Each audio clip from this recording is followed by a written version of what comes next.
Hello everyone, welcome to my channel रुआनी imagination world. So कैसे हैं आप सब। उम्मीद है कि आप सब बेहतर ही होंगे।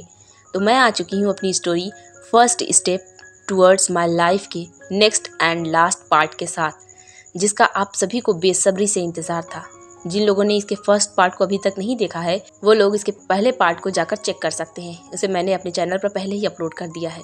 उसे सुनने के बाद आप इसे कंटिन्यू कर सकते हैं। एंड माय लवलीज, इसके फर्स्ट पार्ट पर आप लोगों का इतना प्यार देखकर मुझे बहुत खुशी हुई। मुझे उम्मीद नहीं थी कि इतने टाइम के गैप के बाद मुझे अपनी स्टोरी पर ऐसा रिस्पांस देखने को मिलेगा। So thank you once again मेरी स्टोरी को इतना प्यार देने के लिए। तो चलिए अपनी बाकी की बातों को साइड करते हुए हम अपनी स्टोरी को स्टार्ट करते हैं। हमने स्टोरी जहाँ से छोड़ी थी हम उसी के आगे स्टार्ट करेंगे। लास्ट पार्ट में हमने देखा था जहाँ जहान ईबो की कैद से आज़ाद हो गया था। तो चलिए देखते हैं कि अब इस स्टोरी में आगे क्या होगा। जहान वांग पैलेस से बाहर निकल गया था। वो छुपते छुपाते सबकी नज़रों से बचता बचाता बाहर की तरफ भाग रहा था। उसको लग रहा था कि उसको कोई भी नहीं देख रहा, मगर क्या सच में ऐसा था? तो नहीं। भागते हुए जहान को ईबो देख रहा था।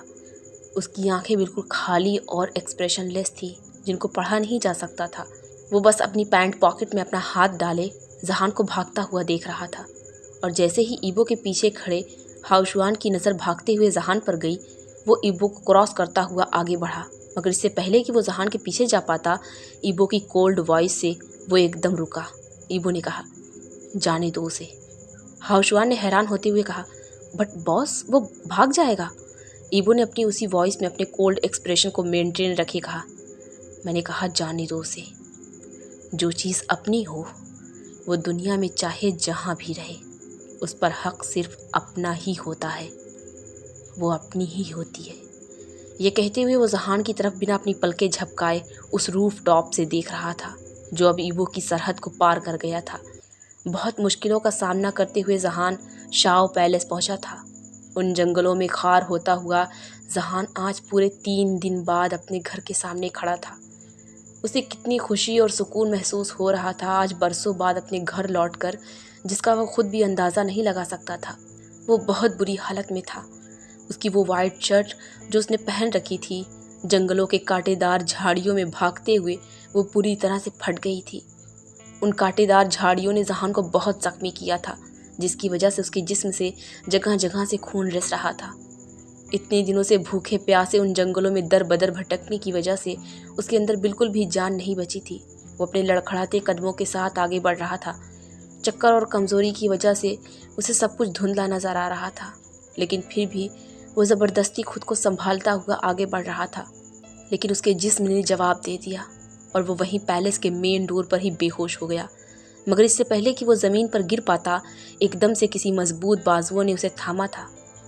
शीचिंग उसे अपनी बाजुओं में थामता ज़मीन में बैठ गया। जहान को वहाँ अचानक इस हाल में देखकर शीचिंग को हैरत का झटका लगा था। उसकी आंखों में आंसुओं की परत तैर गई। वो तो अपनी मीटिंग ख़त्म करके घर लौटा था।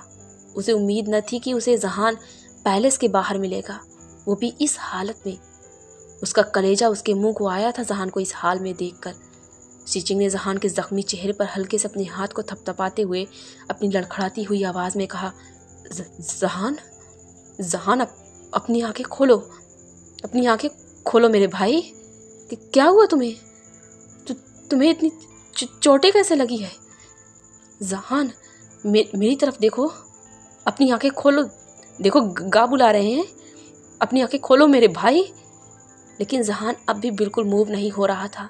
वो किसी सोललेस बॉडी की तरह शीचिंग की बाहों में पड़ा हुआ था। शीचिंग बिना एक पल और गंवाए जहान को अपनी बाहों में उठाए अपने मैनेजर को ऑर्डर देता तेज़ी से शाओ पैलेस के अंदर एंटर हुआ। डॉक्टर को बुलाओ जल्दी। और शीचिंग के इस ऑर्डर पर मैनेजर ने डॉक्टर को कॉल कर दी थी, जो अब जहान का उसके रूम में चेकअप कर रहे थे। जहान अपनी उस मखमली बिस्तर पर शर्टलेस अपने होशो हवास से बेगाना लेटा हुआ था। उसके डैड उसके सरहाने बैठे उसके बालों को हल्का हल्का सहला रहे थे। अलबत्ता अपने बेटे के ज़ख्मों को देखकर उनकी आंखों में गुस्से की ज्वाला भड़क रही थी, लेकिन वो कदरे गुस्से की जब्त को आजमाते अपने जबड़े को भींचे हुए थे। शीचिंग गुस्से से अपनी मुट्ठियों को क्लिंच अनक्लिंच करता कमरे में चक्कर काट रहा था। गुस्से से उसके अंदर जैसे शोले दहक रहे थे। उसकी आंखें गुस्से की तपिश से सुर्ख और जबड़े भींचे हुए थे। उसके तेज़ तेज़ चक्कर काटते कदम एकदम से अपनी ही जगह पर ठहरे। जब उसके कानों में डॉक्टर की आवाज़ गई, वो तेज़ी से उनकी तरफ बढ़ा। डॉक्टर ने जहान को पूरी तरह से चेक करने के बाद कहा, मिस्टर शाह, इनकी कंडीशन बहुत वर्स्ट है, ये बहुत वीक हैं। इन्होंने काफ़ी टाइम तक कुछ भी नहीं खाया शायद। उनके ज़ख्मों को आप देखकर अंदाज़ा लगा ही सकते हो कि उन्हें काफ़ी टॉर्चर किया गया है। इनके ताज़ा ज़ख्मों पर तो मैंने दवा लगाकर पट्टी कर दी है, लेकिन इनके ये ज़ख्मों के निशान काफ़ी पुराने हैं। जो भर तो गए हैं, लेकिन उनके निशान अभी भी हैं, जो काफ़ी गहरे हैं। कहते हुए डॉक्टर ने उन ज़ख्मों के निशान की तरफ इशारा किया जो ईबो ने उसे दिए थे, जिन्हें देखकर शीचिंग का गुस्से से और पारा हाई हुआ था। देखिए उसने मेरे मासूम भाई का क्या हाल किया है डैड, मैं उसे जान से मार दूंगा। वो गुस्से से चीखता दरवाजे की तरफ बढ़ा, लेकिन फैंग मियान ने उसे रोकते हुए कहा, स्टॉप इट शीचिंग। ये कहते हुए फैंग मियान जहान के पास से उठते शीचिंग की तरफ बढ़े और शीचिंग के सामने खड़े होते उसकी बाजुओं को कसकर अपने हाथों में मजबूती से पकड़ा और उसकी गुस्से से सुर्ख आंखों में देखते हुए अपने जबड़े को गुस्से से भींचे कहा, अभी नहीं। शीचिंग ने हैरत से अपने डैड की तरफ देखते हुए कहा, डैड, अब भी? इसे इस हाल में देखकर अब भी आप ये कह रहे हैं? ये कहते हुए शीचिंग ने जहान की तरफ पॉइंट किया। फैंग मियान ने कहा, हम बदला लेंगे, अपने जहान पर किए एक एक जुल्म का बदला लेंगे, लेकिन अभी नहीं। फैंग मियान की इस बात पर शीचिंग ने जैसे बेजारे से अपने डैड की तरफ देखते हुए कहा, तो कब डैड? फैंग मियान ने कहा, प्लानिंग के साथ। हम उस पर अपनी फुल प्लानिंग के साथ अटैक करेंगे, जिससे उसे बचने का कोई मौका ना मिले। पिछली दफ़ा बहुत मुश्किलों से हमें उसके ठिकाने का पता चला था, लेकिन इससे पहले कि उस जगह के बारे में हमारे आदमी हमें कुछ बता पाते, उसने उसे मार दिया। हमें उसकी जगह के बारे में कुछ भी नहीं मालूम।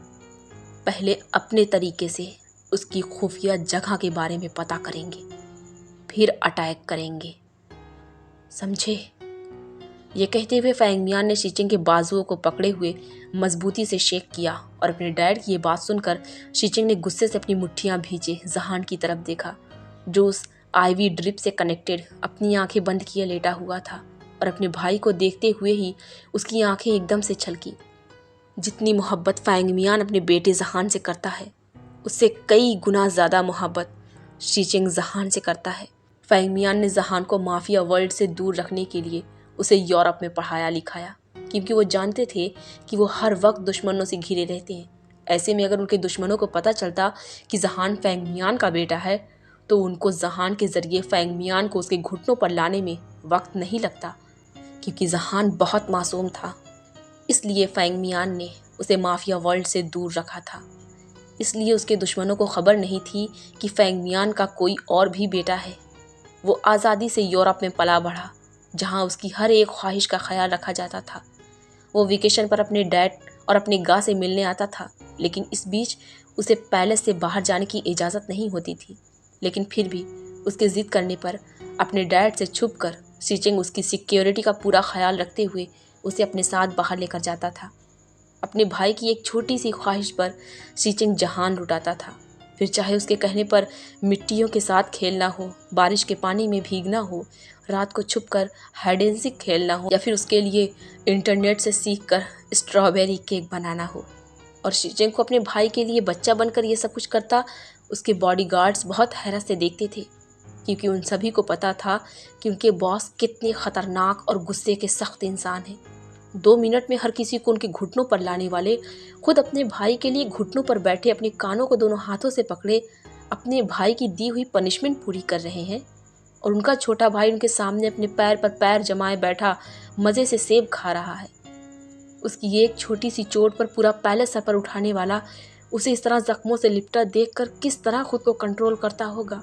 क्या उसके सीने पर छुरियां नहीं चलती होंगी? लेकिन वो अपने सभी इमोशंस को अपने अंदर दफन किए अपने भाई को जिंदा करने की कोशिश कर रहा है। उसके चेहरे की खोई हुई मुस्कुराहट वापस लाने की कोशिश कर रहा है, जो किसी लान वांग ईबो नामी आसेब के हावी होने से कहीं गायब हो गई है। टंटड़ा, तुम्हारा फेवरेट स्ट्रॉबेरी केक, चलो अब जल्दी से खाकर बताओ कि ये कैसा बना है। ये कहते हुए शीचिंग ने जहान के सामने वो खूबसूरत सा स्ट्रॉबेरी केक रख दिया था, जो वो अपने हाथों से अपने भाई के लिए बेक करके लाया था। 1 हफ्ता हो गया है जहान को यहाँ आए हुए, लेकिन शीचिंग के लिए ये जहान अब वो पहले वाला जहान नहीं रहा, क्योंकि पहले वाले जहान की तरह अब ये जहान हंसता मुस्कुराता नहीं है, चीज़ों पर अपने भाई के साथ बहस भी नहीं करता। जहाँ वो उस चीज़ के लिए डट जाया करता था जो उसे पसंद आती थी, और वो अपने भाई से ज़िद करता था, नहीं गा मुझे चाहिए, वही चाहिए, उसके जैसा कोई दूसरा नहीं। और अगर उसे वो ना मिले तो वो तब तक अपने भाई से बात नहीं करता था जब तक उसे वो चीज़ मिल ना जाए। और शीचिंग अपने छोटे भाई की नाराज़गी तो अफोर्ड कर ही नहीं सकता था, इसलिए जो चीज़ जहान को चाहिए होती थी वो उसे ढूंढ कर ला कर देता था और वो खुश हो जाता था। लेकिन इस बार शीचिंग को समझ नहीं आ रहा कि उसके भाई को क्या चाहिए, उसे वो क्या ऐसा ला कर दे जिसे पाकर उसके चेहरे की मुस्कुराहट लौट आए, उसका जहान लौट आए। अपने सामने रखे उस केक को देखकर जहान ने अपनी लो वॉइस में कहा, नहीं गा, अभी मेरा मन नहीं है इसे खाने का। और अपने भाई का ये इनकार सुनकर शीचिंग ने कहा, अरे ऐसे कैसे मन नहीं है, एक दफ़ा चख कर तो देखो, तुम्हारा फेवरेट है, मन नहीं कर रहा तो मन करने लगेगा। यह कहते हुए उसने एक स्पून में थोड़ा सा केक लेकर जहान के फेस के पास किया उसे खिलाने के लिए, जिससे जहान ने अपना मुंह फेरते हुए कहा, नहीं गा, मैंने कहा ना अभी मेरा मन नहीं है। यह कहते हुए उस चेयर से उठकर अपने रूम की तरफ चला गया और शीचिंग अपने हाथों में उस स्पून को होल्ड करे वैसे ही खड़ा अपने भाई को वहाँ से जाता देखता रहा। जहान की नज़रों से ओझल होते ही शीचिंग ने उस स्पून के साथ अपने हाथ को उस डाइनिंग टेबल पर गुस्से से पटकते अपने जबड़े को भींचे ईबो को कर्ज करते हुए गुस्से से कहा, लान वांग ईबो, तुमने क्या किया है मेरे भाई के साथ? मैं उसे हंसता खेलता जिंदा दिल यूरोप छोड़कर आया था, तुमने ऐसा क्या किया उसके साथ इन सालों में जो वो जिंदा लाश बनकर लौटा है? मैं तुम्हें नहीं छोड़ूंगा लान वांग ईबो, तुम्हारी मौत मेरे ही हाथों लिखी है। ये कहते हुए उसने अपने पीछे खड़े माफिया बॉडीगार्ड से पूछा, कोई इन्फॉर्मेशन मिली? ये कहते हुए वो बहुत ही गुस्से में लग रहा था। उसके माफिया बॉडीगार्ड ने कहा, नहीं बॉस, हमारे आदमी अब भी उस जंगल में उस सीक्रेट पैलेस को ढूंढ रहे हैं, लेकिन उस जंगल में उसने अपने आदमियों को जगह जगह तैनात करके रखा हुआ है। उनकी नज़रों से बचकर हमारे लिए उस सीक्रेट पैलेस तक पहुंचना बहुत मुश्किल हो रहा है। शीचिंग ने अपनी उसी गुस्से भरी आवाज़ में कहा, बिना उनकी नज़रों में आए जल्द से जल्द उस सीक्रेट पैलेस तक पहुंचो। मैं अब और इंतज़ार नहीं कर सकता उसके खून से अपने हाथ रंगने के लिए। यह कहते हुए उसने गुस्से से अपनी मुट्ठियाँ भींच ली। After some time in night, इस वक्त जहान अपने भाई के साथ उस बाइक रेसिंग क्लब में मौजूद था। ये भी जहान का फेवरेट स्पोर्ट हुआ करता था, क्योंकि उसे बाइक रेसिंग का बहुत शौक था। ये पैशन था जहान का, इसलिए जहान की जिद करने पर उसका भाई शीचिंग उसे यहाँ बाइक रेसिंग करने के लिए लाता था अपने डैड से छुपकर, और इसीलिए आज भी वो जहान को यहाँ लाया था। उसने सोचा जहान अपनी फेवरेट जगह पर जाकर बाइक रेसिंग देखेगा तो शायद उसे कुछ बेटर फील हो, उसे अच्छा लगे। जहान यहाँ आना तो नहीं चाहता था, लेकिन अपने गा के बार बार कहने पर वो बेमन से चला आया, जिसका यहाँ बिल्कुल भी मन नहीं लग रहा था। सामने बाइक रेसिंग हो रही थी, वो पूरा क्लब लोगों की हूटिंग से गूंज रहा था, लेकिन जहान जैसे खुद में ही कहीं खोया हुआ था। उसे यह सब शोर बिल्कुल भी सुनाई नहीं दे रहा था। उसके लिए सब कुछ ऐसा था मानो वो किसी सुनसान कश्ती में किसी खामोश समुंदर के किनारे पड़ा हुआ है, जहाँ उसे कोई भी नज़र नहीं आ रहा, वो सिर्फ अकेला वहाँ है। जहान खुद में खोया हुआ था, इस बात से बिल्कुल अनजान कि किसी की नज़रें उस पर शिद्दत से गड़ी हुई है, जो उसकी हर हरकत पर नज़र रखे हुए है। जहान खोया ही हुआ था जब शीचिंग की आवाज़ लगाने से वो एकदम से अपनी होश में लौटा। बाइक रेसिंग का ये राउंड कंप्लीट हो चुका था, और इस राउंड में जो विनर था उसके साथ अगले राउंड में कम्पीट करने के लिए खुले आम उस क्लब की भीड़ में चुनौती दी जा रही थी। शीचिंग ने जहान की तरफ देखते हुए कहा, जहान, आई एम डैम श्योर तुम इसको हरा सकते हो। क्या मैं तुम्हारा नाम दूं अगले राउंड के लिए? अपने गा की ये बात सुनकर जहान ने कहा, मैं कोई मुकाबला नहीं कर सकता गा, मुझे कोई मुकाबला नहीं करना। शीचिंग ने जहान की तरफ देखते हुए हैरानी से कहा, जहान, लेकिन तुम कर सकते हो, ये तो तुमको पसंद है। जहान ने कहा, नहीं गा, मुझे ठीक नहीं लग रहा है, घर चलें, मुझे नींद आ रही है। जहान को सच में अनकंफर्टेबल फील हो रहा था। यहाँ उसे ऐसा महसूस हो रहा था जैसे कोई उस पर नज़र रखे हुए है। जहान ने कहा, घर चलेगा, मुझे नींद आ रही है। शीचिंग ने अपने भाई की तरफ देखते हुए बड़े टोन में कहा, क्या हो गया है जहान? हम अभी तो आए हैं और तुम अभी से जाने की बात कर रहे हो? जहान ने कहा। हाँ गा, प्लीज़ चले यहाँ से, मेरी तबीयत ठीक नहीं लग रही है, मुझे नींद आ रही है। शीचिंग ने एक नज़र अपने भाई की तरफ देखा जो सच में ठीक नहीं लग रहा था। शीचिंग ने कहा, अच्छा ठीक है, कोई बात नहीं, तुम्हारा नहीं मन कर रहा तो हम फिर कभी आ जाएंगे, चलो चलते हैं। यह कहते हुए वो अपने भाई का हाथ पकड़ते खड़ा हुआ और उसे लेकर बाइक रेसिंग क्लब से बाहर आ गया। वो उसे लिए कार की तरफ बढ़ ही रहा था कि उनके पीछे से उसके बॉडीगार्ड ने आवाज़ लगाई, बॉस। और अपने बॉडीगार्ड की आवाज़ सुनकर शीचिंग ने पीछे मुड़कर देखा और अपने बॉडीगार्ड का इशारा देखकर शीचिंग समझ गया कि कोई ऐसी बात है जो जहान के सामने नहीं की जा सकती। शीचिंग ने जहान की तरफ देखते हुए उसके कंधे पर हाथ रखकर प्यार से कहा, जहान, तुम मेरा बस यहाँ थोड़ी देर वेट करो, मैं अभी आया, कहीं जाना मत। शीचिंग की ये बात सुनकर जहान ने बस नोट कर दिया और शीचिंग पास खड़ी कार की दूसरी जानिब चला गया। जहान खड़ा ही था जब उसे अपने कान के पास एक फैमिलियर वॉइस सुनाई दी, जैसे किसी ने उसके कान के पास विस्पर किया हो, मेरा इंतज़ार करना, बहुत जल्द तुम्हें लेने आऊँगा। और ये आवाज़ सुनकर जहान के पूरे जिस्म में डर की लहर दौड़ गई। उसने पीछे मुड़कर देखा तो वहाँ कोई नहीं था। वो आसपास सर्च करने लगा ये देखने के लिए कि अभी जो आवाज़ उसे सुनाई दी क्या वो सच में वहाँ मौजूद था, लेकिन जहान को दूर दूर तक भी कोई नज़र नहीं आया। वो अपनी घबराई हुई नज़रों से उसको ढूंढने की कोशिश कर ही रहा था जब ही अपने शोल्डर पर किसी के टच से वो एकदम से डर कर पीछे मुड़ा, लेकिन वहाँ शीचिंग को देखकर उसकी जान में जान आई। अपने भाई को इस तरह डरा सहमा देखकर शीचिंग ने परेशान होते हुए कहा, क्या हुआ जहान, तुम इस तरह डरे हुए क्यों हो? सब कुछ ठीक तो है ना? तुम्हें तब पसीना क्यों आ रहा है? जहान ने अपनी घबराई हुई आवाज़ में कहा, नहीं गा, सब ठीक है, घर चलें? शीचिंग ने कहा, हाँ चलो। वो परेशानी से अपने भाई के चेहरे की तरफ देख रहा था जो उसे बिल्कुल भी ठीक नहीं लग रहा था। वो जहान को उसके शोल्डर से पकड़े अपनी नज़रों को चारों तरफ दौड़ाते तेज़ी से कार की तरफ बढ़ा। उसको देखकर ऐसा लग रहा था मानो वो जहान को किसी से छुपाने की कोशिश कर रहा हो। वो जहान को तेज़ी से कार में बैठाता, खुद भी कार में बैठकर कार स्टार्ट करता घर की तरफ बढ़ गया। कुछ दिन बाद जहान अपने कमरे में पीसफुली लेटा हुआ था, लेकिन तभी अचानक एक आवाज़ ने उसे उठने पर मजबूर कर दिया। जहान ने जैसे ही अपनी आंखें खोली, उसे अपनी नज़रों के सामने एक बिल्ड बॉडी फिगर नज़र आया जो रूम का डोर लॉक करके उसकी तरफ पलटा था। और जो ही जहान ने उसके चेहरे की तरफ देखा, वो एकदम से शॉक हुआ। खौफ से उसकी आंखें बड़ी हुई। वो एकदम से डर कर उस बेड पर उठकर बैठ गया और इबो कदम कदम चलता उसके करीब आ रहा था। उसको अपनी तरफ बढ़ता देख जहान खौफ की शिद्दत से पीछे हुआ। वो उस कंफर्टर को खुद में भींचे हुए था, जैसे वो खुद को उससे छुपाने की कोशिश कर रहा हो। जैसे जैसे इबो उसके करीब हो रहा था, वो और पीछे होता जा रहा था। वो उस बेड के कॉर्नर पर खुद को समेटे हुए था। इबो अपने घुटने के बल बेड पर चढ़ा और क्रॉल करता हुआ जहान के पास आया और अपने एक हाथ से उसके बाजुओं को पकड़े उसे पुल किया और उसे बेड पर पिन करता उसके ऊपर हुआ और एक हाथ से उसके गले को प्रेस करते उसके फेस के पास लीन हुआ। इबो के इस अचानक हमले से जहान खुद को संभाल नहीं पाया। वो इबो के हाथ को अपने दोनों हाथों से हटाने की कोशिश करने लगा, क्योंकि उसके गले पर इबो की प्रेस करने से उसे अपना सांस रुकता हुआ महसूस हुआ। उसका चेहरा सुर्ख हो गया था। इबो ने और कसकर उसके गले को दबाते हुए अपनी उन खूंखार नज़रों से जहान की डरी हुई आंखों में देखते हुए अपनी कोल्ड वॉइस में कहा, तुम्हें क्या लगता है कि तुम मुझसे भाग सकते हो?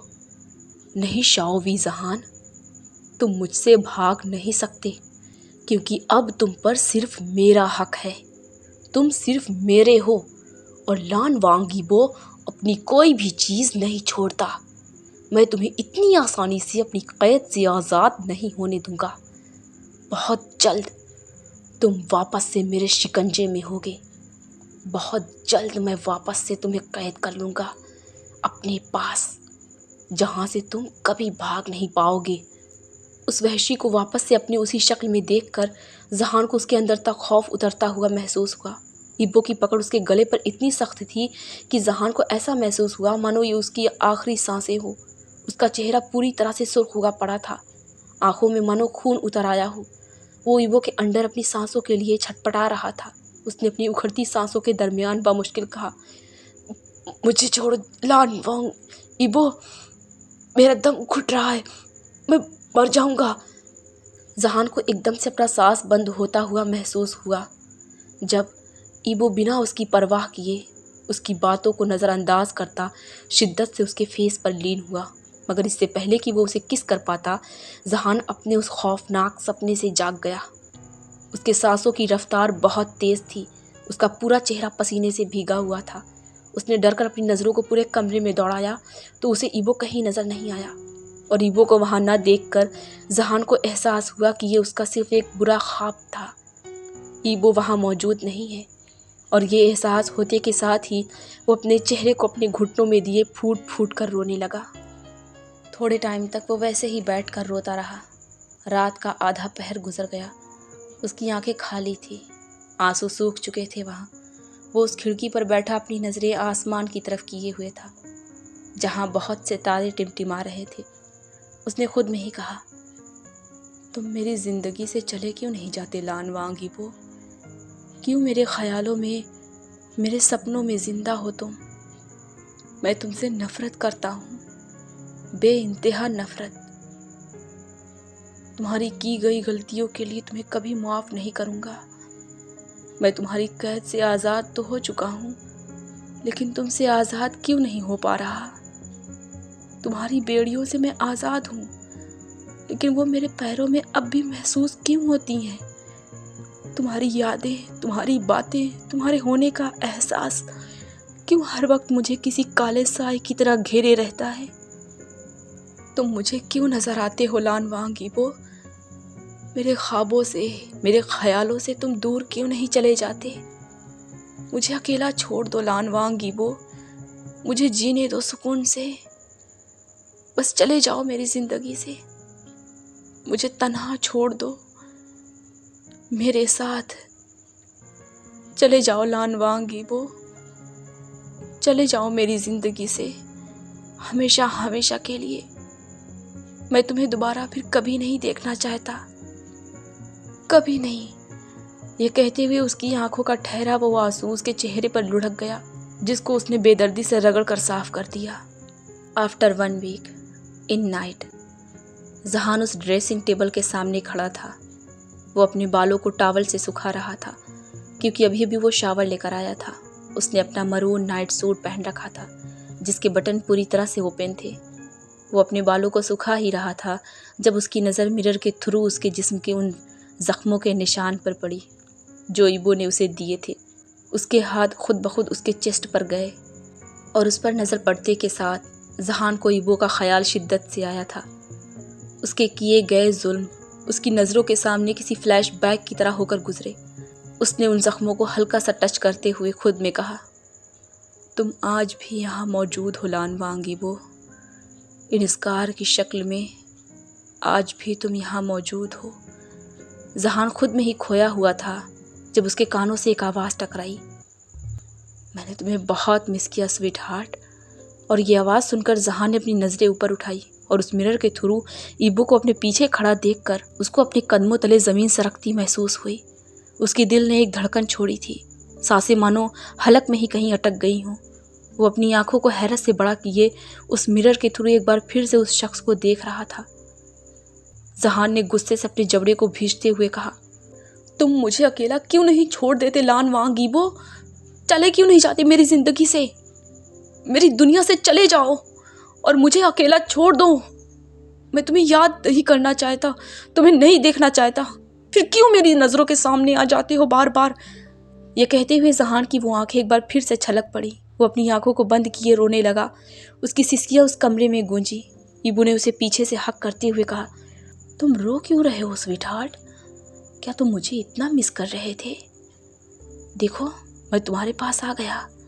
यह कहते हुए उसने उसकी नेक पर किस किया, और जैसे ही जहान ने ईबो के टच को अपनी नेक पर महसूस किया, उसे हैरत का झटका लगा कि ये कोई उसका वहम नहीं, सच में लान वांग ईबो वहाँ मौजूद है।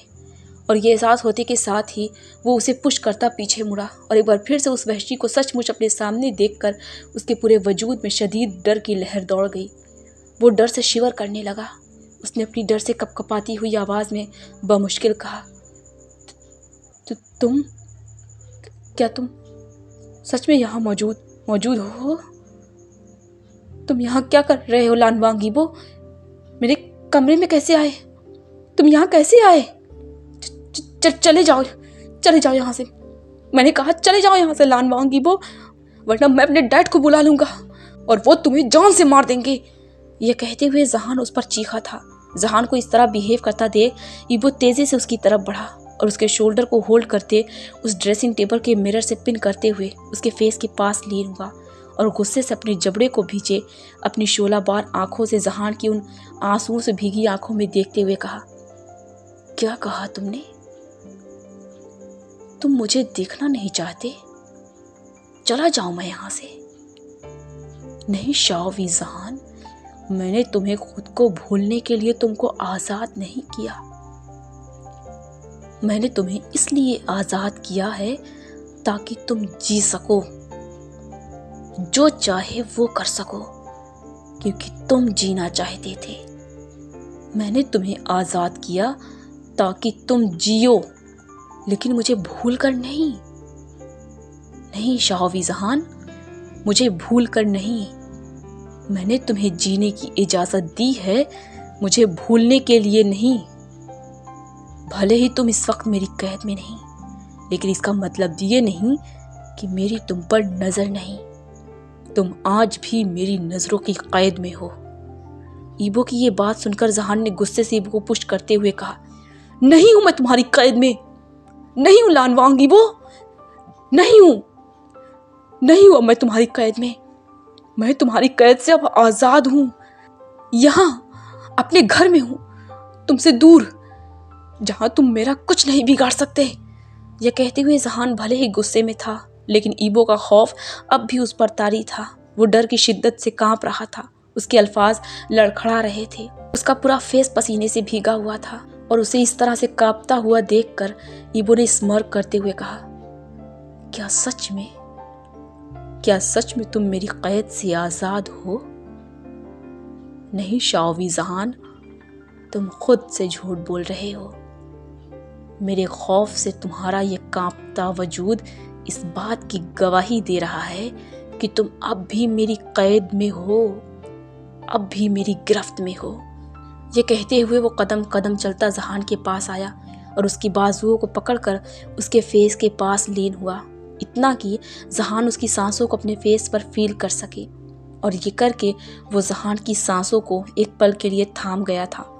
ईबो की इस करीबी से जहान ने अपनी आंखें मींच ली और उसकी आंखों के बंद होते ही उसकी आंखों का ठहरा वो आंसू उसके चेहरे को भिगो गया। ईबो ने जहान के कान के पास अपनी हस्की वॉइस में विस्पर करते हुए कहा, मैं अब भी तुम्हारे उतने ही करीब हूँ जितने करीब उस रात था। मैं तुम में अब भी समाया हुआ हूँ जहान, इसलिए तुम मुझे खुद से दूर नहीं कर सकते। तो बस कुछ दिनों की बात है और मैं तुम्हें फिर से अपनी बाहों में कैद कर लूँगा। हमारे बीच कोई दूरी नहीं होगी, बस जरा सा इंतज़ार। और ईबो की ये बात सुनकर जहान की रीढ़ की आखिरी हड्डी तक डर की लहर दौड़ी थी। उसके वो बहते हुए आंसू और तेजी से उसकी आंखों से गिरने लगे थे। ईबो ने जहान के उस मरून नाइट सूट को उसकी शोल्डर से सरकाते हुए उस ड्रेसिंग टेबल पर गिरा दिया और ईबो ने ये इतना अचानक किया था कि जहान को कुछ भी समझ नहीं आया। अपनी अपर बॉडी से उस कपड़े को रिमूव होता महसूस कर जहान एकदम से घबराया। जहान ने घबरा कर एकदम से कहा, ये तुम क्या कर रहे हो? जहान को इस तरह घबराता देख ईबो एक पल के लिए पीछे हुआ और फिर जहान की आंखों में देखते हुए उसे अपनी बाहों में उठाता बेड की तरफ बढ़ा, जिससे जहान एकदम से घबराया। उसने अपनी रोती हुई आवाज़ में कहा, प्लीज़ ईबो, मुझे छोड़ दो, मुझे नीचे उतारो। ये तुम क्या कर रहे हो? मैंने कहा मुझे नीचे उतारो। लेकिन ईबो ने उसकी एक नहीं सुनी और उसे बेड पर लिटाते हुए कहा, डरो मत, मैं तुम्हारे साथ कुछ नहीं कर रहा, बस खुद के दिए इन जख्मों के निशान को तुम्हारे इस खूबसूरत वजूद से हटाने की कोशिश कर रहा हूँ। ये कहते हुए उसने अपनी पैंट पॉकेट से उस स्कार रिमूवर को निकाल लिया। जहान ईबो को ये सब कुछ करता हुआ खामोशी से देख रहा था, मगर उसकी आंखों के वो आंसू अब भी लगातार गिर रहे थे। उसे ईबो से खौफ महसूस हो रहा था, जो ईबो को उसकी आंखों में भी नजर आ रहा था। ईबो उस स्कार रिमूवर को जहान के जख्मों के निशान पर अप्लाई करने लगा। उस स्कार रिमूवर को अप्लाई करते हुए ईबो ने अपनी धीमी आवाज़ में कहा, आई एम सॉरी जहान। ये कहते हुए वो बहुत ही लो साउंड कर रहा था और इस तरह से ईबो का रूप बदलता देख जहान भी एक पल के लिए हैरान हुआ था। वो अपनी उन हैरान नज़रों से ईबो की तरफ देख रहा था जो जहान के जख्मों पर उस स्कार रिमूवर को लगाते हुए न जाने क्या क्या बोले जा रहा था। ईबो ने कहा, मैं जानता हूँ मैंने तुम्हें बहुत चोट पहुँचाई है, तुम्हें बहुत दर्द दिया है, लेकिन मैं तुमसे अब भी मोहब्बत करता हूँ और तुम्हें खुद से दूर नहीं जाने दे सकता। तुम अब मेरे हो, इसलिए मुझसे दूर जाने की बातें मत किया करो, ये मेरे दिल को कचोटता है। जहान ने अपनी उसी रोती हुई आवाज़ में आहिस्ता से कहा, लेकिन मैं तुमसे प्यार नहीं करता लानवांग ईबो, मुझे तुमसे मोहब्बत नहीं है। जहान की ये बात सुनकर ईबो एकदम से जहान के फेस पर लीन हुआ। उसने उसकी आंखों में देखते हुए कहा, कोई बात नहीं, अगर तुम्हें मुझसे मोहब्बत नहीं तो कोई बात नहीं, मुझे इससे कोई फर्क नहीं पड़ता। मेरे लिए इतना काफ़ी है कि मैं तुमसे प्यार करता हूँ और मेरा प्यार हम दोनों के लिए काफ़ी है। लानवांग ईबो की सांसें तुमसे वाबस्ता हो चुकी हैं शाओवी जहान, तुम्हें खोने के ख्याल से ही ये थमने लगती हैं, इसलिए मैं तुम्हें खुद से दूर कभी नहीं होने दूंगा। तुम्हें मेरे पास लौटना ही होगा शाओवी जहान। और ये कहते हुए एकदम से उसकी आंखें डार्क हुई थी। ईबो की ये बात सुनकर जहान ने रोते हुए कहा, नहीं लानवांग ईबो, मैं तुम्हारे पास कभी नहीं लौटूंगा। मैं तुमसे नफरत करता हूँ, मुझे तुमसे कोई मोहब्बत नहीं है। मोहब्बत ज़बरदस्ती नहीं की जा सकती, इसलिए मेरा पीछा छोड़ दो, आज़ाद कर दो मुझे, हमेशा हमेशा के लिए मेरी ज़िंदगी से दूर चले जाओ। तुम्हारी वहशत से मुझे खौफ आता है। तुमसे लोग सिर्फ डर सकते हैं, मोहब्बत नहीं कर सकते। जहान की ये बात सुनकर ईबो ने जैसे उसके फेस को अपने हाथों से टच करते हुए अपनी धीमी वॉइस में कहा, मैंने कहा ना तुम्हें, इसकी फिक्र करने की ज़रूरत नहीं है तुम्हें। मुझसे मोहब्बत नहीं, कोई बात नहीं। तुम मुझसे नफरत करते हो, करो, मुझे फ़र्क नहीं पड़ता। तुम्हें जो सोचना है मेरे बारे में तुम सोचो, लेकिन ये ख्याल अपने दिमाग से निकाल दो कि तुम्हें मुझसे रिहाई मिलेगी, क्योंकि मैं तुम्हें कभी भी आज़ाद नहीं करने वाला, कभी भी नहीं।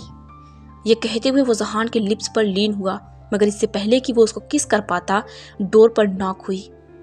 शिचिंग ने जहान को आवाज़ लगाते हुए कहा, जहान, क्या तुम जाग रहे हो? मुझे तुमसे कुछ बात करनी थी, दरवाज़ा खोलो। और शिचिंग की आवाज़ सुनकर ईबो के फेस पर एक डेविल स्मर्क उभरा।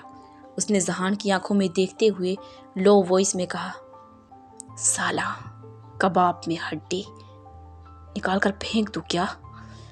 ये कहते हुए जैसे वो उठने लगा, मगर इससे पहले कि वो उठ पाता, जहान ने उसके बाजुओं को पकड़कर उसे खुद पर गिराते हुए उसे होल्ड कर लिया और फिर अपनी नॉर्मल वॉइस में कहा, हाँ गा, आप चले, बस मैं शावर लेकर आता हूँ। जहान की वॉइस सुनकर शिचिंग ने कहा, ठीक है, मैं तुम्हारा गार्डन में वेट कर रहा हूँ, तुम वहीं आ जाना। और ये कहते हुए वो वहाँ से चला गया। ईबो की आंखों में उस चमक को देखकर जहान एक पल के लिए डरा था। एक लंबा वक्त गुजारा है उसने ईबो के साथ, ये पागल सन की कब क्या कर दे कोई भरोसा नहीं। और जहान को इस तरह बिहेव करता देखकर ईबो ने कहा, क्या हुआ स्वीट हार्ट, डर गए क्या? फिक्र मत करो, अभी कुछ सांसें बाकी हैं तुम्हारे भाई की, इसलिए तब तक जीने दो, लेकिन फिलहाल मुझे तुम्हारी सांसें चाहिए। ये कहते हुए वो उसके लिप्स पर लीन हुआ। इससे पहले कि जहान कुछ कह या कर पाता, ईबो उसके लिप्स को कैद करता उसे सोल सकिंगली किस करने लगा, जिससे जहान बस तड़प कर रह गया। उसकी आंखों के कोनों से वो आंसू उसकी बेबसी का मुजाहिरा करते हुए बस बहने लगे।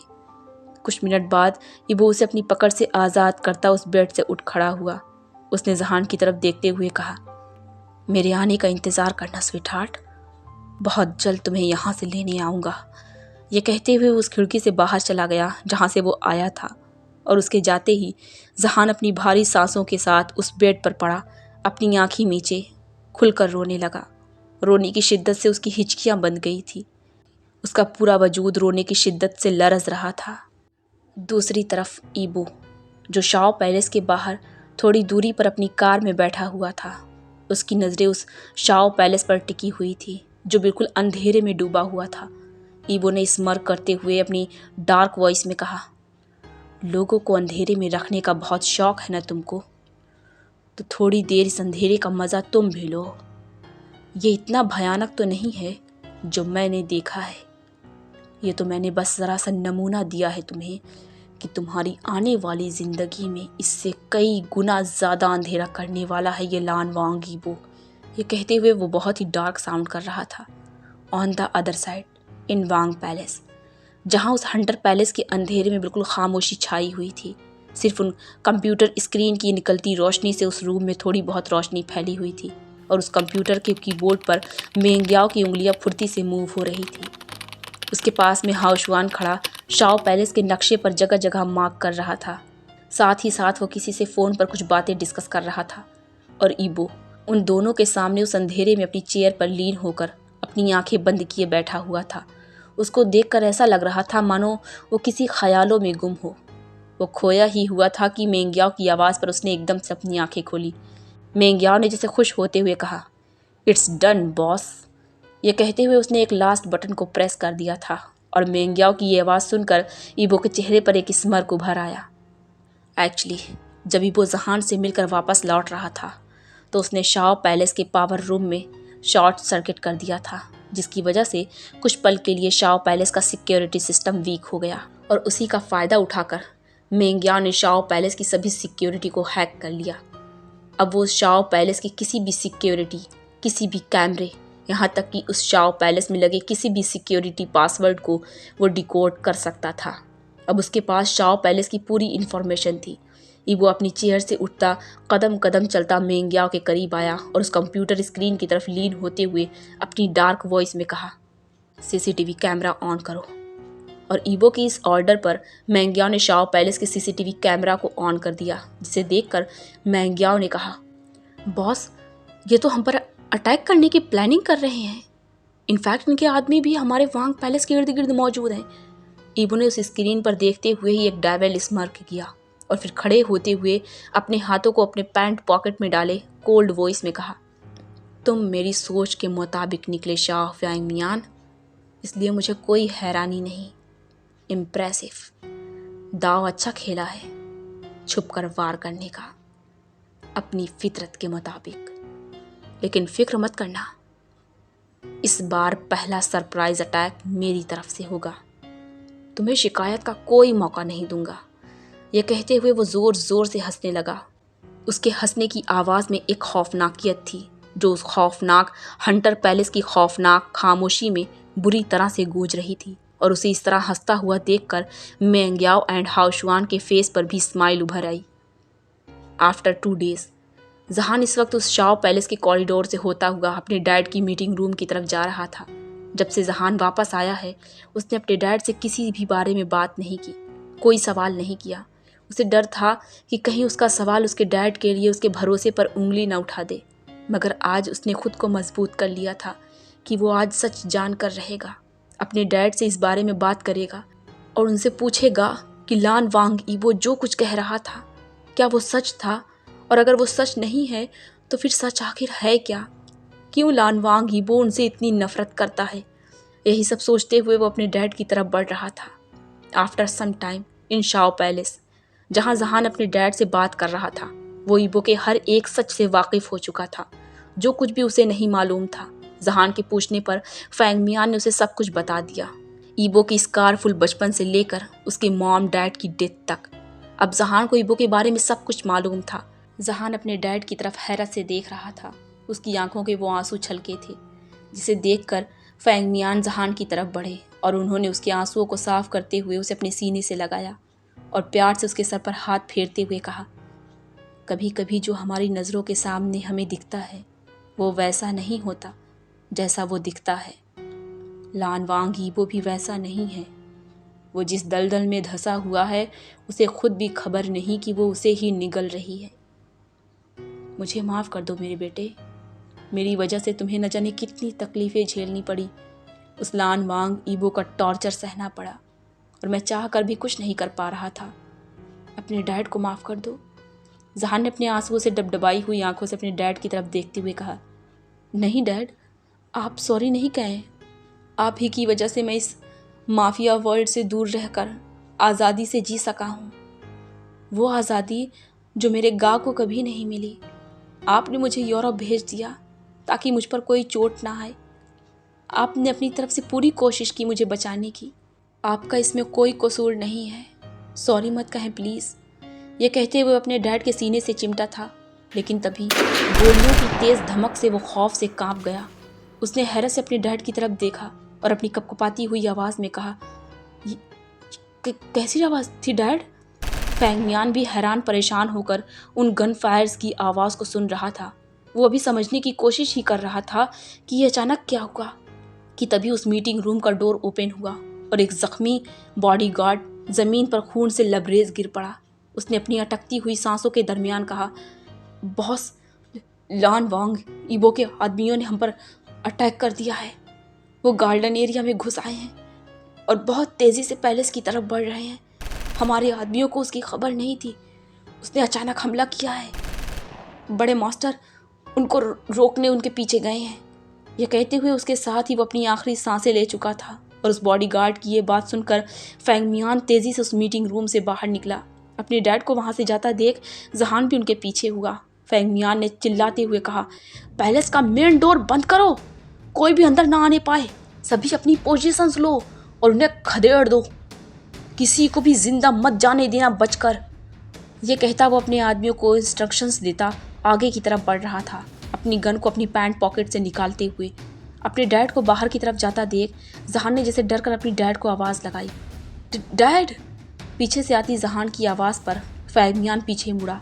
उसने तेज़ आवाज़ में कहा, जहान, सीक्रेट रूम में जाओ, डोर को अच्छे से लॉक करना, बाहर मत आना। जहान ने जैसे डर कर अपने डैड की तरफ देखते हुए कहा, लेकिन डैड आप। मैं ठीक हूँ, तुम जाओ, मैं इन्हें संभाल लूँगा, मेरी फिक्र मत करो। जाओ जहान, जाओ। यह कहता इस बार वो जहान पर चीखा था और अपने डैड की इस आवाज़ पर जहान डर और खौफ की शिद्दत से रोते हुए सीक्रेट रूम की तरफ बढ़ गया। जहान के वहाँ से जाते ही फैंग मियान ने भी अपनी गन संभाली थी। वो एक एक निशाने को परफेक्टली शूट कर रहा था। उस गार्डन एरिया में चंद ही पलों में लाशों का अंबार लग चुका था। हर तरफ खून ही खून था। मौतें बराबर तादाद में हो रही थी। जितने आदमी फैंग मियान के मर रहे थे, उतने आदमी ईबो के भी मारे जा रहे थे। एक कोहराम मचा हुआ था, लेकिन ईबो आज अपनी पूरी प्लानिंग के साथ आया था और फैंग मियान को सतर्क होने का भी मौका नहीं मिला। इस अचानक हमले से फैंग मियान को काफ़ी नुकसान उठाना पड़ा। उसके बहुत से आदमी मारे जा चुके थे। वो कमज़ोर हो चुका था, मगर ईबो के आदमी थे जो बस आते ही जा रहे थे। उस जंग को जीतना अब फैंग मियान के लिए नामुमकिन नज़र आ रहा था। उन गन फायर के दरमियान ही एक गोली फैंग मियान के बाजू को चीरते हुए निकली और वो खुद को उस पिलर के पीछे संभालने की कोशिश करने लगा। उसे शीचिंग कहीं भी नज़र नहीं आ रहा था। दर्द की शिद्दत थी जो उसके बाजुओं में बढ़ती ही जा रही थी। गन फायर करना भी उसके लिए मुश्किल हो रहा था, लेकिन वो फिर भी कोशिश कर रहा था। वो लगातार फायर किए जा रहा था और एक एक करके ईबो के आदमियों को मौत की नींद सुला रहा था। लेकिन जैसे ही उसने अगली गोली चलाने की कोशिश की तो फायर नहीं हुआ, क्योंकि उसकी बंदूक की सारी गोलियां ख़त्म हो चुकी थी। उसने उस गन को वहीं ज़मीन पर फेंकते अपने बाजुओं को कसकर होल्ड किया, जिससे खून तेज़ी के साथ बह रहा था। अभी वो सोच ही रहा था कि वो क्या करे कि एक तेज़ आवाज़ ने उसे अपनी ही जगह पर रोक दिया। वो चॉपर की तेज़ आवाज़ थी जो फैंग मियान को अपने करीब होती हुई महसूस हो रही थी। देखते ही देखते वो बड़ा सा चॉपर उस बड़े से गार्डन की खून से लबरेज ज़मीन पर उतरने लगा, जिसकी वजह से उस पूरे गार्डन में एक तूफ़ान का सा आलम हो गया था। हर तरफ धूल ही धूल थी। उस चॉपर के उतरते ही एक बिल्ड बॉडी फिगर अपने उस ब्लैक सूट में अपनी डार्क एक्सप्रेशन और डार्क ऑरा को कैरी किए अपनी गन से फायर करता उस चॉपर से बाहर उतरा। आज उसे खून की प्यास थी और वो अपनी उसी प्यास को बुझाता एक एक को अपनी गन से उड़ाता आगे बढ़ रहा था। ईबो की नज़रों में आज जो चिंगारी थी उसे फैंग मियान ने आज तक महसूस नहीं किया था। आज ईबो का ये रूप देखकर फैंग मियान को यकीन हो गया था कि आज ये किसी भी कीमत पर पलटने वाला नहीं है। या तो मारेगा या मरेगा। और फैंग मियान को अपनी भी सिचुएशन का अंदाज़ा था। उसके आधे आदमी मारे जा चुके थे और बाकियों को वो और उसके आदमी अपनी बंदूक की गोली से उड़ाते हुए आगे बढ़ रहे थे। उसे एकदम से शीचेंग का ख्याल आया। उसने अपने मन में ही कहा, आई होप कि तुम ठीक हो बेटा, तुम्हें कुछ हुआ नहीं है। यह कहते के साथ ही फैंगमियान की नज़रों के सामने से जहान का वो डरा हुआ चेहरा होकर गुजरा और जैसे ही उसे जहान का ख्याल आया वो एकदम से घबराया और उसी घबराहट में वो तेज़ी के साथ जहान की तरफ बढ़ा, क्योंकि उसके पास उसकी हिफाजत करने के लिए कोई नहीं था। वो ईबो की नज़रों से छुपकर उस सीक्रेट रूम की तरफ बढ़ रहा था, मगर ईबो की नज़र उस पर पड़ ही गई थी और उसे वहाँ से ऐसे भागता देख उसके चेहरे पर एक स्मर्क उभरा। वो अपनी गोलियों से एक एक को अपने रास्ते से हटाता फैंगमियान के पीछे बढ़ा। उसने अपनी तेज़ आवाज़ में चिल्लाते हुए कहा, भागो फैंगमियान, भागो! कहाँ तक भागोगे अपनी मौत से? कब तक और कहाँ तक भागोगे? क्योंकि ये लान वांग ईबो तुम्हारी मौत बनकर आ चुका है। तो इस लान वांग ईबो से कहाँ तक भागोगे? भागो फैंगमियान, भागो! यह कहता वो पैलेस के कॉरिडोर में एक एक को अपनी गन से शूट करता अपने तेज़ कदमों के साथ आगे बढ़ रहा था। और जब फैंगमियान के कानों में ईबो की ये आवाज़ पड़ी तो उसे भी एक खौफ महसूस हुआ था, लेकिन वो रुका नहीं था। उसे इस वक्त खुद से ज़्यादा जहान की परवाह थी। वो अपने ज़ख्मी खून से टपकते बाजुओं को होल्ड करे तेज़ी से जहान की तरफ बढ़ रहा था। उस सीक्रेट रूम के पास पहुंचते ही उसने पासवर्ड एंटर किया और डोर ओपन करता अंदर दाखिल हुआ और अंदर दाखिल होते के साथ ही उसने वापस से डोर लॉक कर दिया। अपने डैड को इस हालत में वहाँ देखकर जहान के पैरों तले ज़मीन खिसकी थी। डैड, डैड, ये आपको क्या हुआ? ये खून, आपको गोली लगी है? यह कहते हुए वो तेज़ी से अपने डैड की तरफ बढ़ा और अपने डैड को होल्ड करते उन्हें चेयर पर बैठने में मदद की। डैड, आपका इतना खून बह रहा है, मैं क्या करूं? यह कहते हुए वो बौखलाकर जैसे कुछ ढूंढ रहा था जिससे वो उस खून को बहते हुए रोक सके, लेकिन उसे वहाँ कुछ भी नज़र नहीं आ रहा था। जहान ने अपनी उस वाइट शर्ट को निकालते हुए अपने डैड के हाथों पर बांध दिया। अभी वो उस लास्ट नॉट को बांध ही रहा था जब उस दरवाजे पर धड़ धड़ की आवाज़ से कांप कर वो पीछे मुड़ा। और कितना भागोगे फैंगमियान? तुम्हारी बूढ़ी कमज़ोर हड्डियों में इतनी ताकत नहीं बची है, इन्हें ज़्यादा मत थकाओ। Let me make you feel relaxed, deep relax, और वो आराम मैं तुम्हें तुम्हारे जिस्म से तुम्हारी जान निकाल कर दूंगा।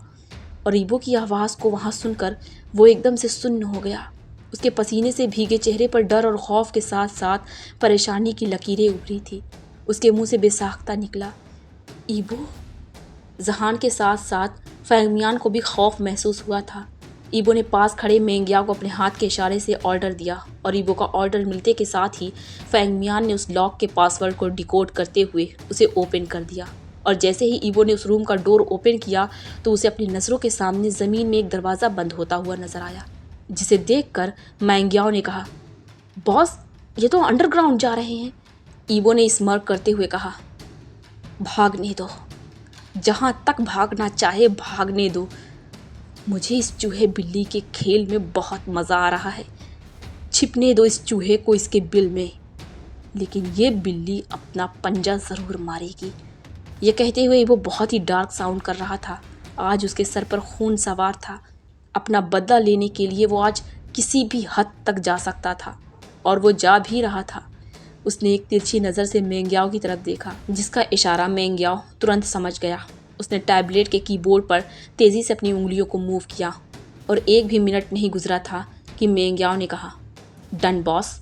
और उसके ये कहते ही ईबो के नज़रों के सामने ज़मीन में उस अंडरग्राउंड का वो डोर ओपन हो गया, जहाँ से अभी अभी फैंगमियान जहान को लेकर गया था, जिसे देखकर ईबो के फेस पर एक डेविल स्मर्क उभरा और बिना एक सेकंड और गंवाए वो अपनी उसी भारी कदमों के साथ तेज़ी से चलता हुआ उस अंडरग्राउंड डोर की तरफ बढ़ा और उसमें लगी सीढ़ियों से होता हुआ वो अंडरग्राउंड में एंटर हो गया। ईबो के ऑर्डर पर मेंगियाओ शुयांग की हेल्प करने के लिए चला गया था।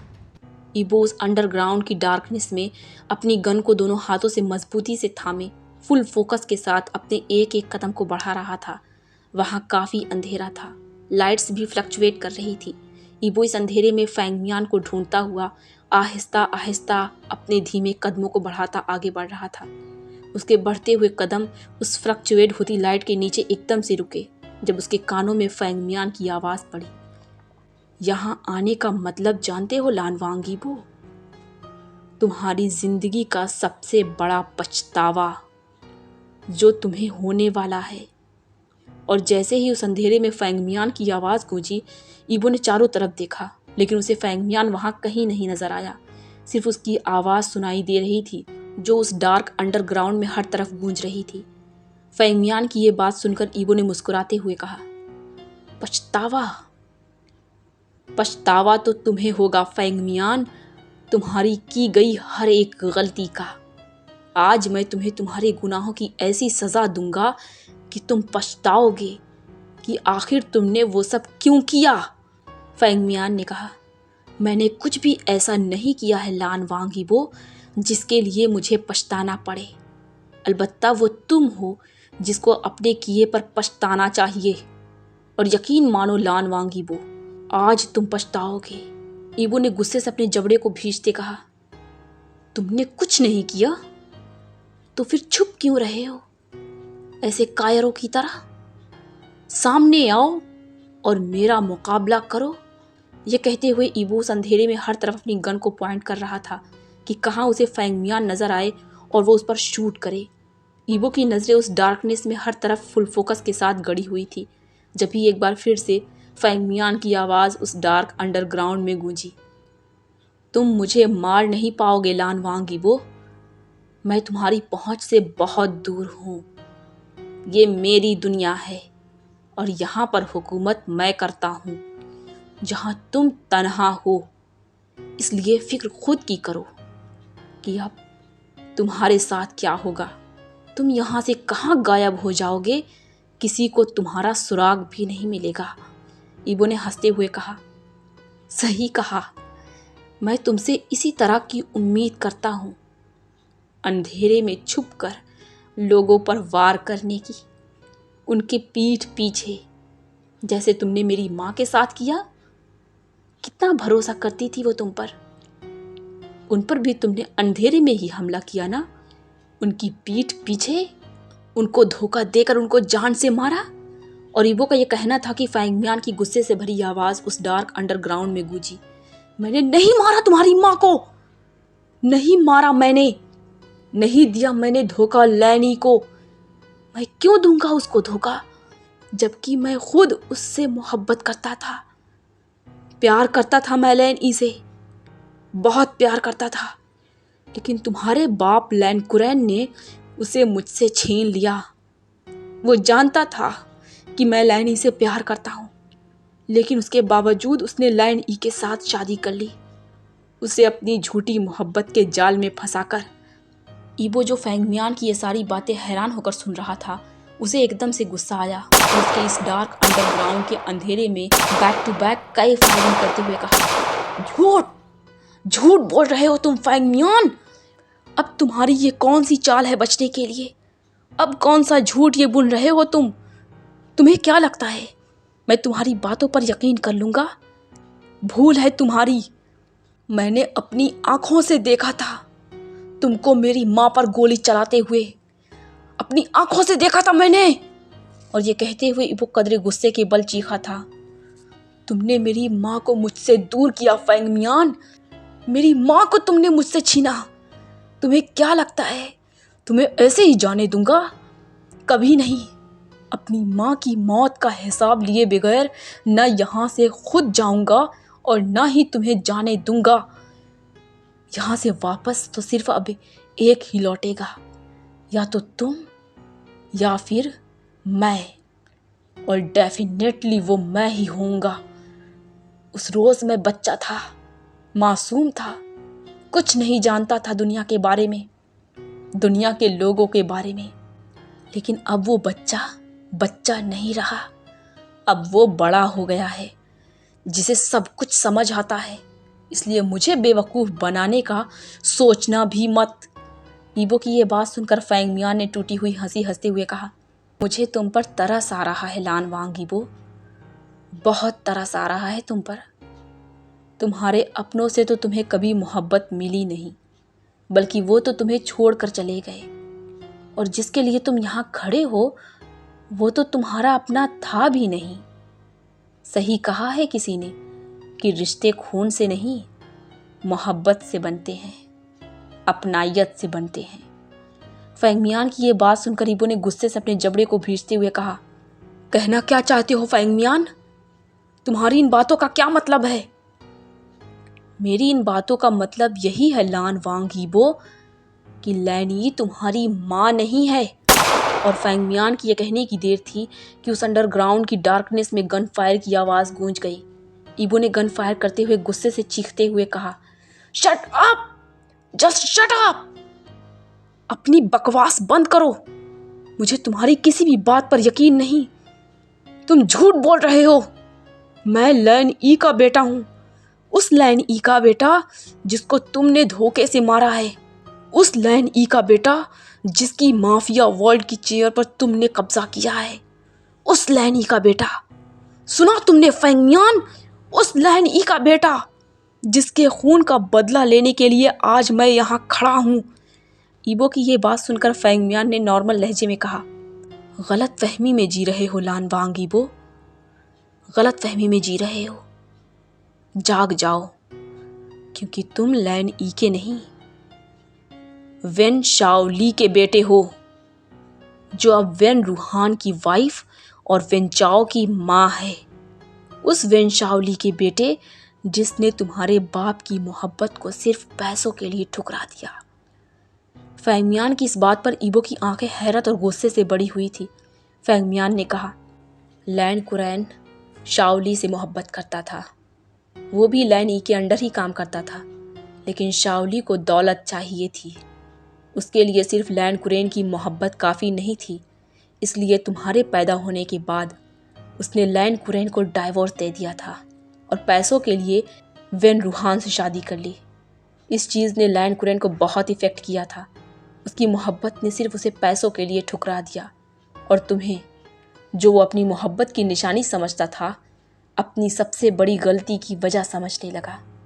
और जब जब वो तुम्हें देखता था तो उसे शाओली का धोखा याद आता था और वो अपने गुस्से को तुम पर उतारता था, क्योंकि तुम उसे शाओली की याद दिलाते थे।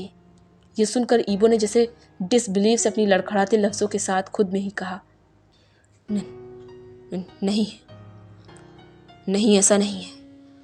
मैं किसी शाओली का बेटा नहीं, मैं अपनी माँ का बेटा हूँ।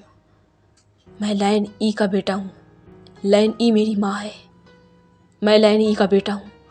ईबो को इस तरह खुद को झुटलाता देख फैंगमियान ने कहा, तुम्हारे झुटलाने से सच बदल नहीं जाएगा लान वांग ईबो, और सच यही है कि तुम वेन शाओली के बेटे हो, लैन ई के नहीं। शाओली के छोड़कर जाने के बाद लैन कुरैन ने इरादा कर लिया कि वो सबसे बड़ा माफिया डॉन बनेगा, बहुत पैसा कमाएगा, इतना कि फिर कोई उसे पैसों की वजह से जलील न कर सके। और अपनी इसी घटिया चाल को पूरा करने के लिए वो लैन ई के करीब हुआ, उससे अपनी झूठी मोहब्बत का इजहार किया, उसे अपने जाल में फंसाया ताकि वो उसे मारकर उसकी जगह ले सके, इस माफिया वर्ल्ड पर राज कर सके और दिखा सके शाओली को कि जिस चीज़ के लिए उसने उसे ठुकराया है वो आज उसके कदमों के नीचे है। लैन ई ने उसकी झूठी मोहब्बत का एतबार भी कर लिया। मुझे लैन कुरैन की इन इरादों का पता नहीं था।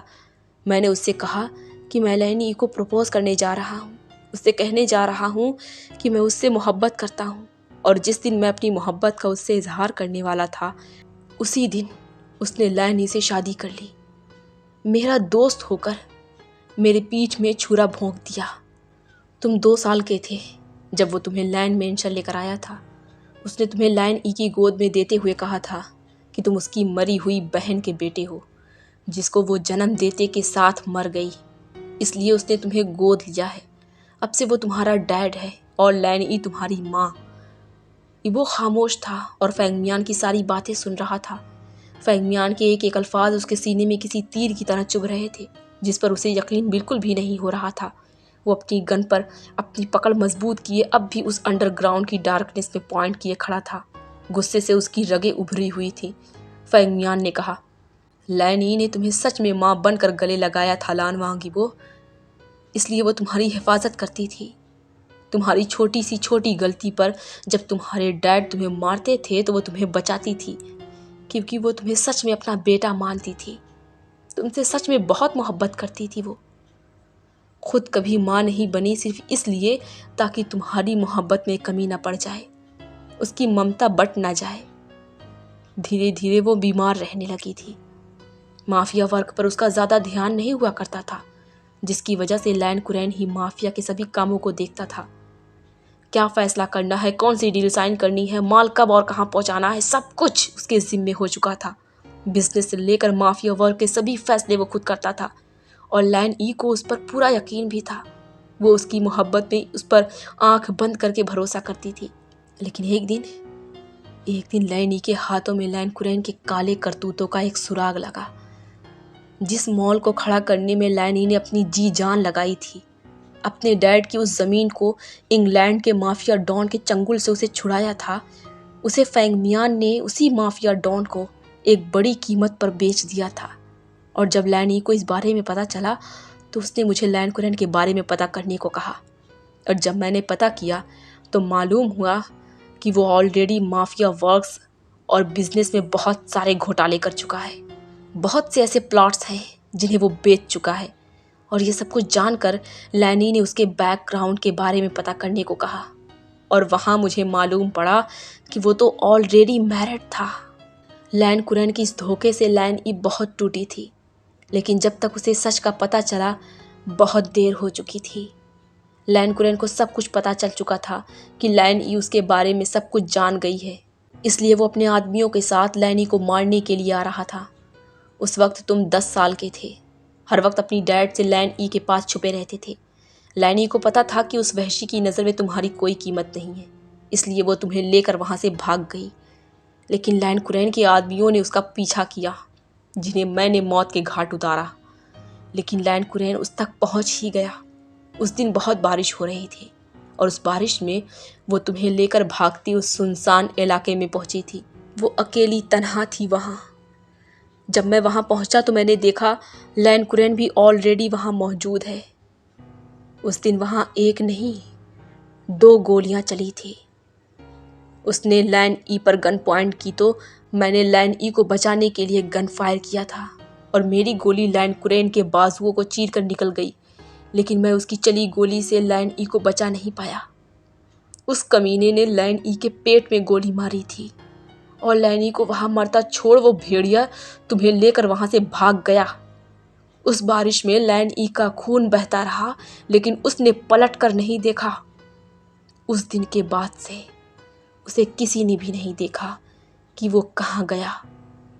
ईबो जो कब से खड़ा गुस्से से अपनी मुट्ठियाँ भींचे फेंग मियान की सारी बातें सुन रहा था, उसका जैसे गुस्से से पारा हाई हुआ। उसने गुस्से से चीखते हुए कहा, मेरी नजरों के सामने आओ फेंग मियान। ये छुप कर कौन सी चाल चल रहे हो? तुम्हें क्या लगता है तुम्हारी इन झूठी कहानियों में ये लान वांग ईबो फंस जाएगा और तुम्हें ऐसे ही जाने देगा? अपनी माँ के कातिल को ऐसे ही जाने देगा? तुम्हारी इन झूठी और मन गढ़ंत बातों पर मैं बिल्कुल भी यकीन नहीं करने वाला। तुम्हारे इन झूठे बहकावे और जाल में नहीं फंसने वाला। मेरे सामने आओ और मुकाबला करो। मैंने कहा मेरे सामने आओ फेंग मियान। गुस्से से चीखते हुए उसने हवा में ही शूट किया, जिसकी आवाज़ से वो पूरा अंडरग्राउंड गूंज गया। ईबो गुस्से से पूरी तरह पागल हो रहा था। उसके सर पर खून सवार था फेंग मियान को जान से मारने का। एक बार फिर से उस खामोशी में ईबो की आवाज़ गूंजी, मैंने कहा बाहर आओ फेंग मियान और मुझसे मुकाबला करो। जैसे ही ईबो ये कहकर चुप हुआ तो एक बार फिर से उस अंडरग्राउंड की डार्कनेस में खामोशी फैल गई। फेंग मियान ने उसकी बात का कोई जवाब नहीं दिया। तभी उसके पीछे से एक धीमी आवाज़ आई, ईबो। और ये आवाज़ सुनकर ईबो एकदम से सख्त हो गया, क्योंकि वो उस आवाज़ को पहचानता है। ईबो अपनी कोल्ड आइज से सामने की तरफ देख रहा था, लेकिन वो मुड़ा नहीं था। जहान कदम कदम चलता ईबो के पास आ रहा था। उसने डर से अपनी कांपती हुई आवाज़ में कहा, शांत हो जाओ ईबो, जो सच है उसे एक्सेप्ट कर लो, सब कुछ ठीक हो जाएगा। गुस्सा थूक दो, अपनी गन नीचे कर लो।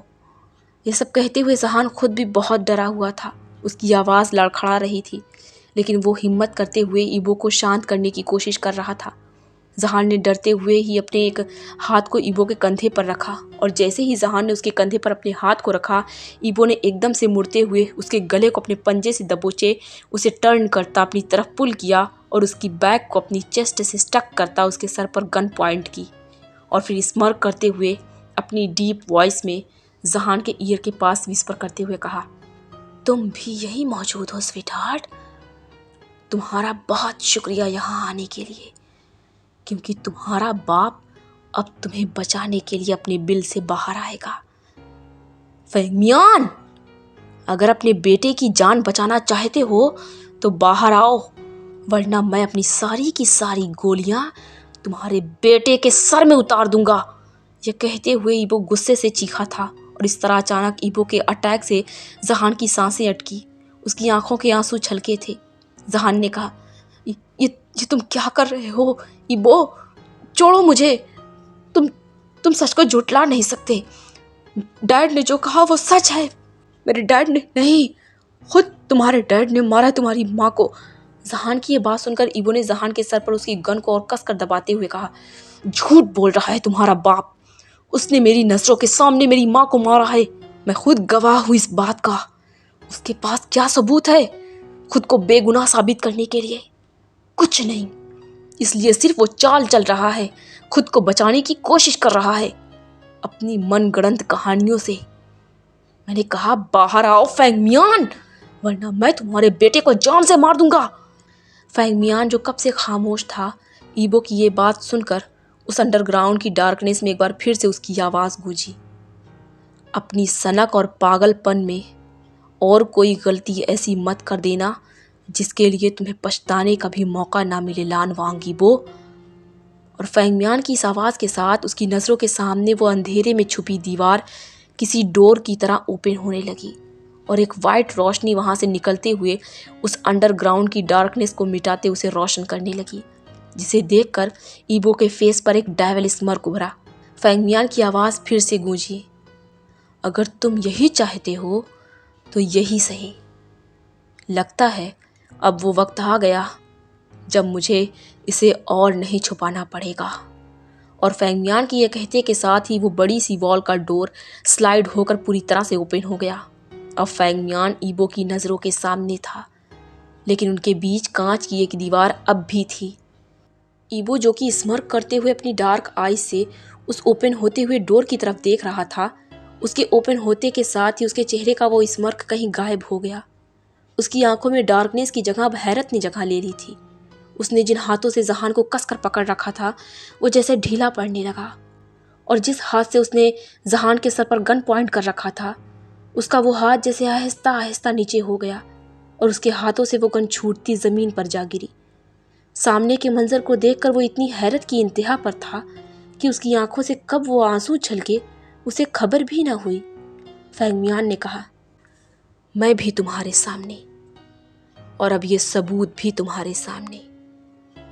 अब फैसला करो, मुजरिम कौन? लेकिन ईबो इस वक्त फेंगमियान की किसी भी सवाल का जवाब देने की हालत में नहीं था। वो सामने के मंजर को देखते हुए अपनी आंखों पर एतबार करने की कोशिश कर रहा था कि जो उसे नज़र आ रहा है वो सच कैसे हो सकता है।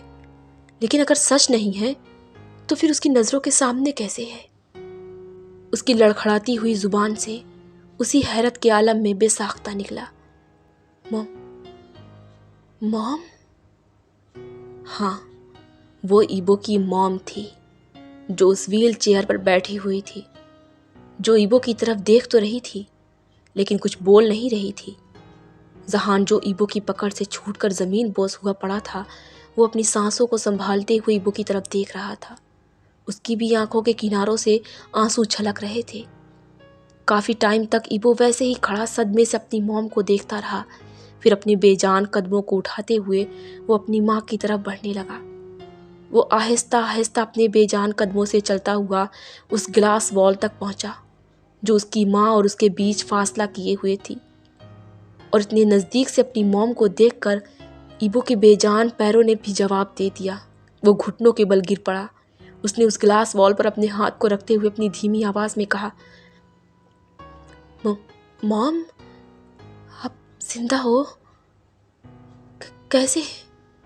ईबो की ये बात सुनकर फैंग मियान ने कहा, हाँ, तुम्हारी माँ जिंदा है क्योंकि मैंने इसे बचाया है।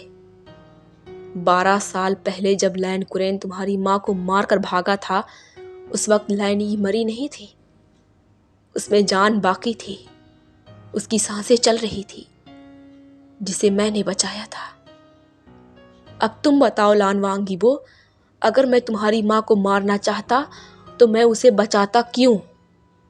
ईबो के कानों में फैंग मियान की आवाज़ तो जा रही थी, लेकिन वो जैसे उसे सुनना नहीं चाहता था। ईबो ने अपनी मॉम की तरफ देखते हुए कहा, मॉम, अब जिंदा थी? अब जिंदा थी मॉम? फिर अपने ईबो के पास क्यों नहीं आई? आप अपने ईबो को बचाने क्यों नहीं आई मॉम? क्यों मुझे छोड़ दिया अकेला? आप क्यों वापस नहीं आई अपने ईबो के पास मॉम? आपको पता है मैं कितना रोता था आपको याद करके। आपके जाने के बाद डैड मुझे बहुत मारते थे मॉम। तो आप अपने ईबो को बचाने क्यों नहीं आई? मुझसे दूर क्यों चली गई मॉम? ईबो लगातार लैन ई से सवाल कर रहा था, लेकिन लैन ई ने कोई जवाब नहीं दिया। वो बस एकटक ईबो की तरफ देख रही थी। बोले, जवाब दे मेरे सवालों का मॉम। आप कुछ बोलती क्यों नहीं? क्योंकि वो एक जिंदा लाश है, ये कहते हुए फैंग मियान चीखा था। तुम्हारी बाप की गोली से तो मैंने उसकी जान बचा ली, लेकिन उसे पूरी तरह जिंदा ना कर सका। वो देख सकती है, सुन सकती है, बोल सकती है, चल सकती है, लेकिन कुछ समझ नहीं सकती, किसी को पहचान नहीं सकती। उसे जो सदमा लगा है उसने उसे दिमागी तौर पर माजूर कर दिया है, अपाहिज कर दिया है। जो सदमा तुम्हारे बाप ने उसे दिया है उसने उसे जिंदा लाश बना दिया। तुम्हें सबूत चाहिए था ना? सबूत चाहिए था ना तुम्हें? ये लो सबूत। ये कहते हुए फैंग मियान ने उन कागज के टुकड़ों को ईबो के सामने जमीन पर फेंक दिया, जिसमें फैंग मियान के सभी करतूतों का काला चिट्ठा था, जिस पर ईबो की नज़र पड़ी। फैंग मियान की ये बात सुनकर और ये सबूत देखकर ईबो को अपने कदमों तले ज़मीन सरकती हुई महसूस हुई। वो हैरानी से फैंग मियान की तरफ देख रहा था। फैंग मियान ने गुस्से से चीखते हुए कहा, अगर तुम अपने बाप को जान से नहीं मारते तो वो ज़रूर मेरे हाथों से मारा जाता। उसने मेरी मोहब्बत को जिस हाल में लाकर छोड़ा, उसको उसकी ऐसी सज़ा देता कि उसकी रूह भी कांप जाती। तुम नफरत करते थे ना अपने बाप से? क्यों करते थे नफरत? क्यों करते थे आखिर तुम उससे नफरत? इसलिए ना क्योंकि वो वहशी था। लेकिन वो वहशी तो तुम भी हो। तुम में और उसमें क्या फर्क है? उसने जो तुम्हारे साथ किया, तुमने भी तो मेरे बेटे के साथ वही किया। उसने अगर तुम्हें मारा तो तुमने भी तो मेरे बेटे को छलनी किया, उसे तड़पाया। तो तुम में और उसमें क्या फर्क है? तुम दोनों एक ही तो हो, एक ही खून। सच कहते हैं लोग कि परवरिश कितनी ही मोहब्बत, अपनायत और मेहनत से की जाए, लेकिन वक्त आने पर खून अपना असर ज़रूर दिखाता है। इसलिए तुमने भी वही किया जो तुम्हारे बाप ने किया। तुम में और उसमें कोई फर्क नहीं। तुम दोनों ही वहशी दरिंदे हो। सुना तुमने लान वांग ईबो? तुम भी वहशी हो। इसलिए पछतावा तुम्हें होना चाहिए अपने किए का, ना कि मुझे।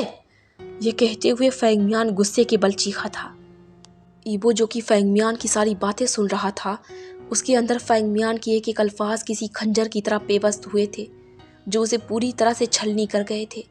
उसने फैंग मियान की तरफ देखते हुए अपनी लड़खड़ाती हुई आवाज़ में कहा, नहीं, मैं अपने डैड की तरह नहीं हूँ मैं उनकी तरह। यह कहते हुए आज ईबो बिखरा था। वो खुद से भी नज़र मिलाने के काबिल नहीं बचा था। आज ये सच्चाई उसके गाल पर किसी तमाचे की तरह हिट हुई थी। वो तो नफरत करता था ना अपने डैड से, तो वो उनके जैसा कब बन गया? उसके डैड जब उसे मारते थे तो उसे तकलीफ होती थी ना। तो जिस तकलीफ को वो खुद महसूस कर चुका था, वही तकलीफ किसी और को कैसे दे सकता था वो? अपने वहशी बाप से छुपता था तो किसी और के लिए वो खुद वहशी कैसे बन गया?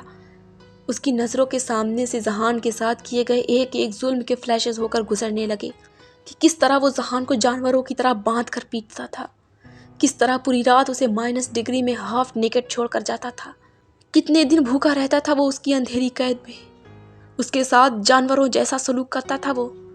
ये सब याद आते के साथ ही वो अपने कांपते हुए पैरों के साथ खड़ा हुआ। उसकी पूरी बॉडी शिवर कर रही थी। उसने अपने लड़खड़ाते हुए लफ्ज़ों में मम्बल करते हुए कहा, नहीं नहीं नहीं, ये मैंने क्या किया? नहीं। ये कहते हुए वो अपने कदम पीछे करने लगा और उसके बेजान कदम लड़खड़ाए और वो गिरने लगा, लेकिन उसने खुद को संभाल लिया। उसकी नज़र जहान पर पड़ी जो वहीं ज़मीन पर बैठा हुआ उसे ही देख रहा था। उसकी आंखों के आंसू लगातार गिर रहे थे और जहान को देखकर उसकी आंखों में पछतावे के आंसू छलके। उसने अपनी मॉम की तरफ देखना चाहा, लेकिन उसके अंदर अपनी मॉम से नज़र मिलाने की हिम्मत नहीं थी। अब उस औरत ने उसे 8 साल अपने सीने से लगाकर अपनी परवरिश में रखा था। उसने उसे सब कुछ तो सिखाने की कोशिश की थी, मोहब्बत, हमदर्दी, लगाव, रिस्पेक्ट, सब कुछ तो सिखाया था, लेकिन आज उसके अंदर सिर्फ उसके डैड का खून नज़र आ रहा था, उसकी माँ की परवरिश नहीं। वो अपनी माँ से नज़रें नहीं मिला सकता था, इसलिए अपने उल्टे कदम बढ़ाता वो तेज़ी से वहाँ से भाग गया। उसे वहाँ से भागता देख जहान ने उसे आवाज़ लगाई, लेकिन वो रुका नहीं। अब ईबो के अंदर जो पछतावा था वो उसे मरते दम तक रहने वाला था। जहान ने अपनी रोती हुई नज़रों से अपने डैड की तरफ देखा और जैसे उसने अपने डैड से आंखों ही आंखों में इजाज़त मांगी हो, जिसे देखकर फैंगमियान समझ गया था। उसने जहान से कहा, जाओ जाओ, उसे बचा लो। लान वांग ईबो मर चुका है, मेरी लैनी के बोबो को बचा लो। और फैंगमियान की ये बात सुनकर जहान की आंखों के वो आंसू तेज़ी से बहने लगे। उसने अपने डैड की तरफ देखते हुए कहा, thank you dad, thank you so much. यह कहते वो उठा और तेज़ी से दौड़ता हुआ ईबो के पीछे भागा। जहान के वहाँ से जाते ही फैंगमियान ने लैनी की तरफ देखा और उसके पास बैठते हुए उसने उसके हाथों को जेंटली होल्ड किया और उसकी आंखों में देखते हुए कहा, सब ठीक हो गया लैनी, सब ठीक हो गया, अब कुछ गलत नहीं होगा। फैंगमियान की ये बातें लैनी बड़े ध्यान से सुन रही थी और उसकी आंखों में देखते हुए लैनी के फेस पर एक हल्की सी स्माइल उभर गई। उसे फैंगमियान की कोई बात समझ आई थी या नहीं पता, लेकिन उसे मुस्कुराता देख फैंगमियान के चेहरे पर भी स्माइल बिखर गई। दूसरी तरफ ईबो जो कॉरिडोर में तेज़ी से अपने कदम बढ़ाता आगे बढ़ रहा था, उसके चेहरे पर अजीब से एक्सप्रेशंस थे जो समझ नहीं आ रहे थे। वो खुद से ऐसे भाग रहा था जैसे उसने किसी का कुछ सामान चोरी कर लिया हो और अब उसे पछतावा हो रहा हो। वो तेज़ी से आगे बढ़ रहा था जबकि जहान उसे पीछे से आवाज़ लगाता दौड़ता हुआ उसके पीछे आ रहा था, लेकिन ईबो की रफ्तार बहुत तेज़ थी जिसका मुकाबला जहान नहीं कर पा रहा था। कहाँ जा रहे हो ईबो? रुक जाओ, मैंने कहा रुक जाओ। क्या कर रहे हो? कहाँ जा रहे हो तुम? मेरी बात सुनो, रुक जाओ ईबो, मेरी बात तो सुनो, मैंने कहा रुक जाओ लान वांग ईबो। और आखिरकार थककर जहान जोर से चीखा। जहान की चीखने का असर ये हुआ कि ईबो रुक गया। जहान ने हाफते हुए अपनी क्राइंग वॉइस में कहा, कहाँ जा रहे हो? ईबो ठहर तो गया था लेकिन वो मुड़ा नहीं था। उसने अपनी मुट्ठियों को भींचते हुए बिना मुड़े अपनी कोल्ड वॉइस में कहा, खुद से दूर। जहान ने कहा, मुझे छोड़कर? ईबो ने कहा, सब कुछ छोड़कर। जहान ने कहा, लेकिन तुम तो कहते थे कि मैं सिर्फ तुम्हारा हूं, फिर मुझे किसके लिए छोड़कर जा रहे हो? जहान की ये बात सुनकर ईबो खामोश हो गया। उसने और कसकर अपनी मुट्ठियां भींची। उसकी आंखों में किसी अनचाहे इमोशन ने जगह ली थी। जहान ने कहा, तुमने तो कहा था कि तुम मुझसे मोहब्बत करते हो, मुझे अपनी कैद से कभी आज़ाद नहीं करोगे, तुम ही सब कुछ हो मेरा, तो फिर अपनी मोहब्बत को किसके लिए छोड़कर जा रहे हो? ईबो ने अपने जबड़े को भींचते हुए कहा, झूठ कहा था, मैं किसी से प्यार नहीं करता, किसी से भी नहीं। ईबो की ये बात सुनकर जहान ने कहा, तुम मुझसे मोहब्बत नहीं करते? ईबो ने कहा, नहीं। और ईबो का यह जवाब सुनकर जहान की आंखों से एक आंसू टूटकर उसके गाल पर लुढ़क गया। जहान ने कहा, अगर मुझसे मोहब्बत नहीं थी तो उस रात मेरे करीब क्यों आए? मुझे अपना क्यों बनाया? और जहान की ये बात सुनकर ईबो ने अपनी आंखें मींच ली, लेकिन उसने कुछ कहा नहीं। अलबत्ता उसकी आंखों से एक आंसू टूटकर गिरा जरूर था। जहान ने अपने कांपते हुए कदम ईबो की तरफ बढ़ाए, ये कहते हुए, अगर मुझसे मोहब्बत नहीं थी तो बार बार मुझे ये एहसास दिलाने की कोशिश क्यों कर रहे थे कि मुझ पर सिर्फ तुम्हारा हक है? अगर मुझसे मोहब्बत नहीं थी तो मेरे जख्मों पर मरहम क्यों लगाया? अगर मुझसे मोहब्बत नहीं थी एलान वांग ईबो, तो मुझे अपनी कैद से आजाद क्यों किया?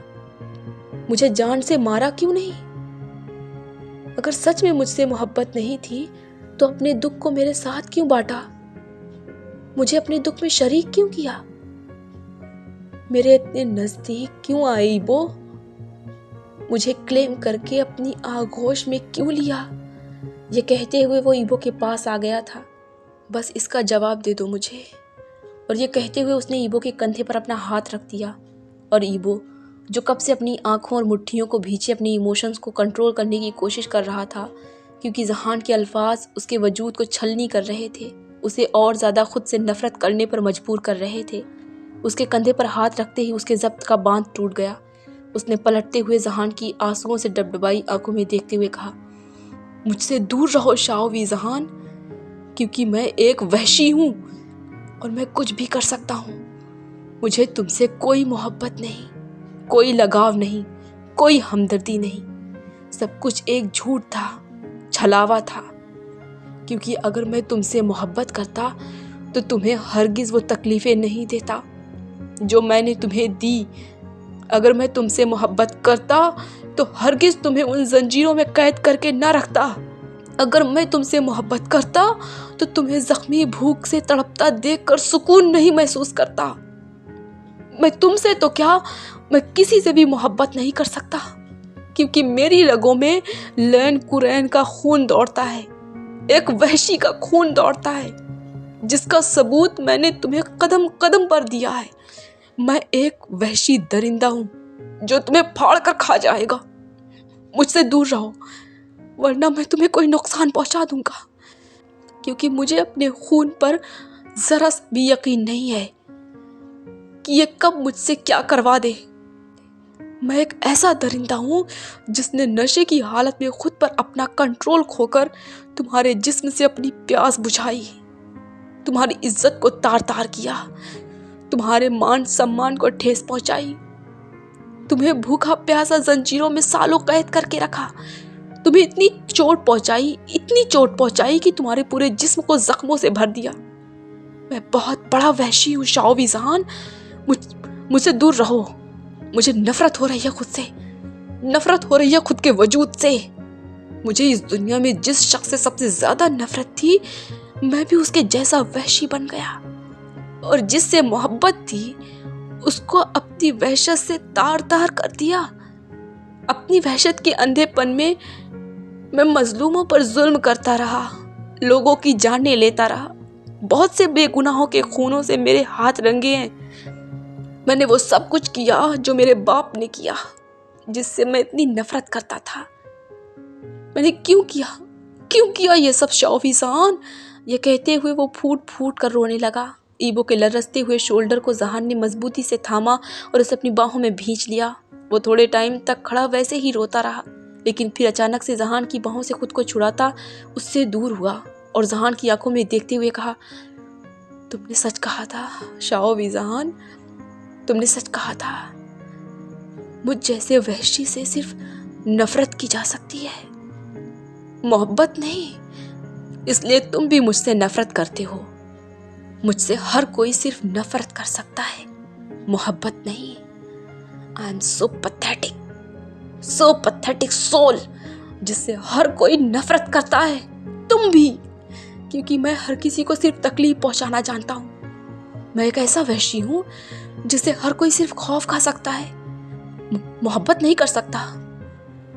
मुझसे दूर रहो, मुझसे दूर रहो शाविज़ान, वरना मैं तुम्हें भी कुछ कर दूंगा और मैं तुम्हें चोट नहीं पहुंचाना चाहता। मुझसे दूर रहो, चले जाओ यहाँ से, मुझसे दूर चले जाओ शाविज़ान, मुझसे दूर चले जाओ, खुद को बचा लो, मुझसे दूर चले जाओ, मैं तुम्हें चोट पहुंचा दूंगा, मैं तुम्हें चोट पहुंचा दूंगा। यह कहते हुए वो जैसे बौखलाया हुआ था, वो जहान से दूर दूर और दूर होता चला जा रहा था। जहान ने अपनी रोती हुई आवाज़ में इबो को रोकते हुए कहा, रुक जाओ इबो, सब ठीक है, कोई किसी को चोट नहीं पहुंचा रहा, कोई कुछ नहीं कर रहा, तुम बदल गए हो, तुम वो पहले वाले लानवांग इबो नहीं रहे, अब तुम वैसे नहीं रहे, रुक जाओ, मत जाओ, सब ठीक हो गया है।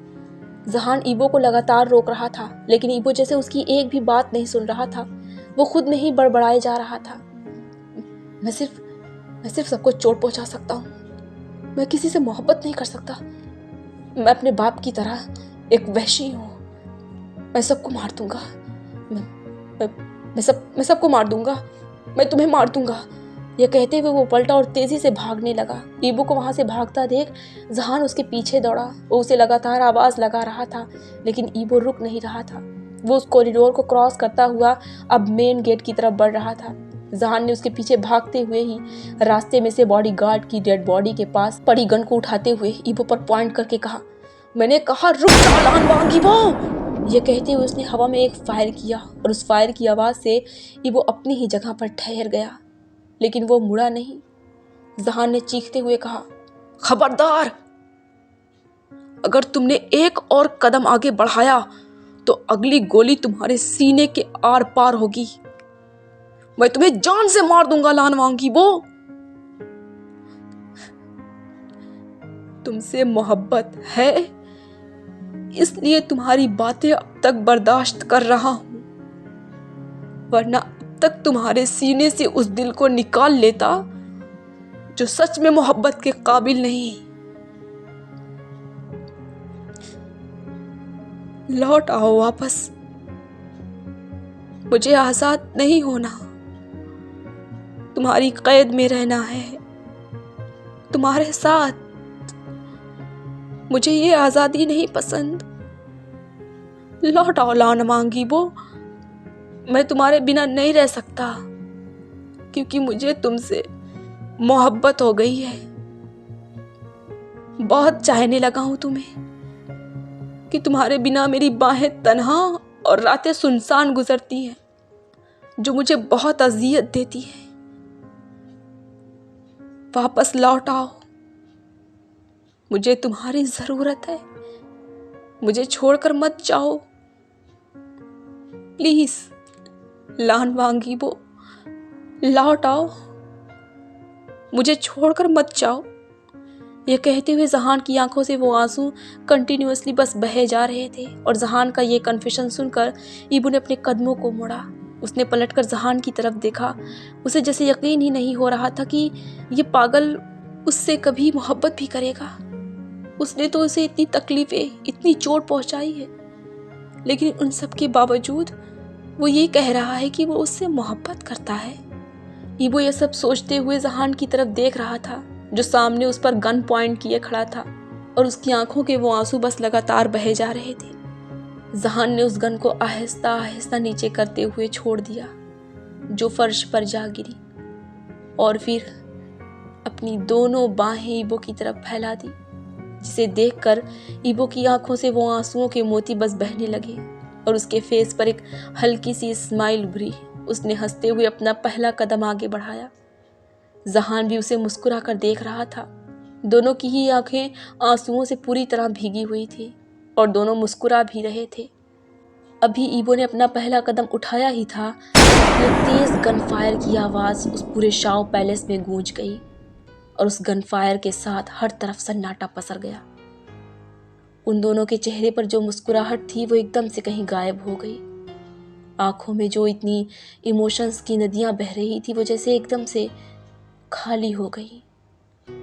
जहान की वो बाहें फैली रहीं, लेकिन उन बाहों की तरफ उठा वो कदम अपनी ही जगह पर थम गया और उसकी नज़रों के ही सामने उसका वो बेजान पड़ता शरीर खड़ा खड़ा ही धम करके उस फर्श पर गिर गया। उसके फर्श पर गिरते ही उसके खून से वो फर्श पूरी तरह से लाल हो गया। जहान जो अपनी बाहें फैलाए अपनी हैरत अंगेज आंखों से उस फर्श पर पड़े शख्स को देख रहा था और समझने की कोशिश कर रहा था कि ये क्या हुआ। अभी तो ये खड़ा था, तो फिर ये अचानक जमीन पर क्यों है? ये तो मेरी तरफ आ रहा था, अभी पहला ही तो कदम उठाया था अपनी मोहब्बत की तरफ, अपनी जिंदगी की तरफ। तो ठहर क्यों गया? आगे क्यों नहीं बढ़ा? वो हैरत से अपने आंसुओं से डबडबाई आंखों से ईबो की तरफ देख रहा था। उसका पूरा शरीर सुन्न पड़ गया था। उसे कुछ समझ नहीं आ रहा था कि वो क्या करे। वो अपनी ही जगह पर जैसे जम गया था।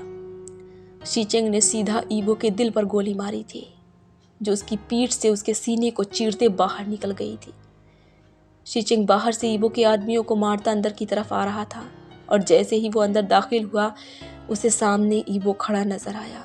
और फिर क्या, उसे देखते के साथ ही बिना एक पल गंवाए अपने सीने में दहकती अपने भाई के बदले की चिंगारी को ईबो के खून से ठंडा कर गया। ईबो जहान की तरफ देख रहा था। उसकी आंखों के कोनों से वो एक आंसू टूटकर फर्श पर गिर गया। वो जहान की तरफ देख रहा था। उसके फेस पर एक स्माइल थी। वो मोहब्बत भरी नज़र से जहान की तरफ देख रहा था और जहान बुत बना अपनी बाहें फैलाए दूर खड़ा उसे देख रहा था। देखते ही देखते उसकी धीमी चलती सांसें भी बंद हो गईं। वो जहान को छोड़ गया, इस फानी दुनिया से फना हो गया। उसकी खुली आंखें जहान पर टिकी रहीं, लेकिन उसका दिल बंद हो चुका था। वो अपनी मोहब्बत को अपनी आंखों में सजाए इस दुनिया को छोड़ गया। तू कहाँ है तू मेरे चाहने वाले। तुझ तक पहुंचने के सारे रास्ते बंद कर डाले। जिंदगी के सफर में मैं ना तेरे साथ था और ना अब तेरे बाद हूँ। तन्हा मैं तेरे साथ भी था, अब तेरे बाद भी हूँ। बस फर्क इतना सा हो गया है इनके दरमियाँ कि आंखों में आंसू सजे रहते थे तब मेरे अधूरे किरदार की तरह, और अब सजे रहते हैं तुमसे मिलने के खूबसूरत इंतज़ार की तरह। मालूम नहीं है मैं था कहाँ और अब हूँ कहाँ। जो सफ़र तय किया ज़िंदगी का तेरे जाने के बाद, उन रास्तों को मैं कब का भूल गया तुझे याद करते करते। अब वापस लौटने का मुझे रास्ता नहीं मालूम। तुम मुझे जिस सहरा में छोड़ गए हो तन्हा, वहाँ बहुत अंधेरा है, बहुत घुटन होती है, बहुत अकेला महसूस करता हूँ खुद को। मोहब्बत के कुछ रंग मुझे दिखाने का मौका तो देते। खुदा की कसम तुम्हारी इस अंधेरी दुनिया से बहुत खूबसूरत होता मेरी मोहब्बत का रंग। लेकिन शायद तुम डर गए कि कहीं मेरी मोहब्बत का रंग तुम पर चढ़ न जाए, तुम्हें बदल न डाले, इसीलिए मुझसे हाथ छुड़ाकर बस भाग गए। लेकिन फिक्र मत करो, इस बार जब तुमसे मिलूंगा तो तुम्हारा हाथ इतनी कस कर पकड़ूंगा कि फिर कभी तुम मुझसे मेरा हाथ छुड़ा नहीं पाओगे, मुझसे भाग नहीं पाओगे। एक दफा सिर्फ अपना हाथ बढ़ा दो इस अंधेरी दुनिया में एक रोशनी बनकर, जिसे थाम कर मैं तुम्हारे पास आ जाऊं, तुम्हारी रोशन दुनिया में। जिंदगी का एक पल तेरे बिना मुझे और अंधेरे में धकेलता जा रहा है। तू रोशनी बनकर आ और मुझे थाम ले। क्यों मेरे जज्बात अकेलता जा रहा। ईबो ने अपने किए की सजा पा ली और इस दुनिया को छोड़कर चला गया।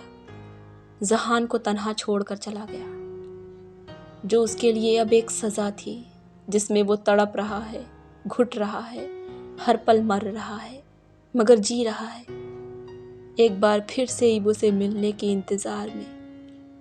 इस दुनिया में नहीं, उस दुनिया में जहाँ सच्ची मोहब्बत रह सकती है। मोहब्बत पाक होती है, इसीलिए वो बेदाग होती है। इसीलिए मोहब्बत जैसे पाक एहसास का इस फिल्थी वर्ल्ड में सरवाइव करना बहुत मुश्किल है। सच्ची मोहब्बत करने वाले कभी नहीं मिलते। अगर मिलते तो उनके इतने अफसाने नहीं होते। सच्ची मोहब्बत जुदाई का दूसरा नाम है और उसी जुदाई में तड़पना सच्ची मोहब्बत है। जहान को अपनी मोहब्बत में कैद करके ईबो आज़ाद हो गया था।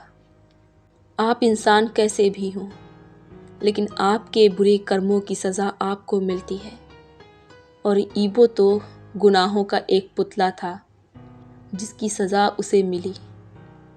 इसीलिए कहते हैं आधा सच पूरे झूठ से ज़्यादा ख़तरनाक होता है। यह आपकी नस्लें तबाह कर देता है। बिना किसी भी बात की तह तक जाए, ना किसी पर इल्ज़ाम लगाना चाहिए, ना किसी को रुस्वा करना चाहिए और ना ही किसी को जान से मारना चाहिए। वरना क्या पता अगले की खामोश बद्दुआएं तुम्हारे ताकत वजूद को खोखला कर दें कि तुम कहीं के ना बचो। तुमसे तुम्हारा वो कीमती असासा छीन ले जिसके बिना तुम जी भी नहीं सको। क्योंकि खामोश बद्दुआओं में चीखों से ज़्यादा असर होता है। So hey everyone, that's all for today. Finally ये स्टोरी ख़त्म हो गई। आई होप कि मैंने इसमें जितने इमोशंस भी पिरोने की कोशिश की वो सभी आप तक पहुँचे हों और आपने उसे फील किया हो। मैंने अपनी तरफ से पूरी कोशिश की थी। अब देखना ये है कि आपको कितना पसंद आई और वो डिसाइड करेंगे आपके कमेंट्स। तो प्लीज़ इस पूरी स्टोरी से रिलेटेड अपने कमेंट मेरे साथ शेयर करना कि आपको इस स्टोरी का कौन सा पार्ट सबसे ज़्यादा अच्छा लगा, किस पार्ट ने आपके हार्ट को टच किया। ओके, तो चलिए इसी खूबसूरत नोट के साथ हम अपनी स्टोरी को यहीं ख़त्म करते हैं। अब मिलेंगे हम किसी नेक्स्ट स्टोरी के अमेजिंग सफ़र पर। तब तक के लिए जिन लोगों ने मेरे चैनल को सब्सक्राइब नहीं किया है वो इसे सब्सक्राइब कर लें और बेल नोटिफिकेशन को प्रेस करना बिल्कुल भी ना भूलें ताकि मेरी नेक्स्ट अपडेट की नोटिफिकेशन आप तक पहुंच सके। और वीडियो पर लाइक एंड कमेंट्स करना बिल्कुल भी मत भूलना क्योंकि आपके कमेंट्स का इंतज़ार मुझे बेसब्री से रहेगा। और हाँ, जो लोग मेरी on going story live your life before it's pass away का वेट कर रहे हैं तो मैं उनसे कहना चाहती हूँ कि आप फिक्र बिल्कुल ना करें माय लवलीज़, उसे मैं कंटिन्यू करूँगी। हो सकता है नेक्स्ट पार्ट उसका ही आ जाए अगर मेरी प्रॉब्लम्स ने मुझे और टॉर्चर ना किया तो चलिए अब मिलते हैं किसी नेक्स्ट स्टोरी में। तब तक के लिए good night, good luck, stay safe, stay healthy and follow for more.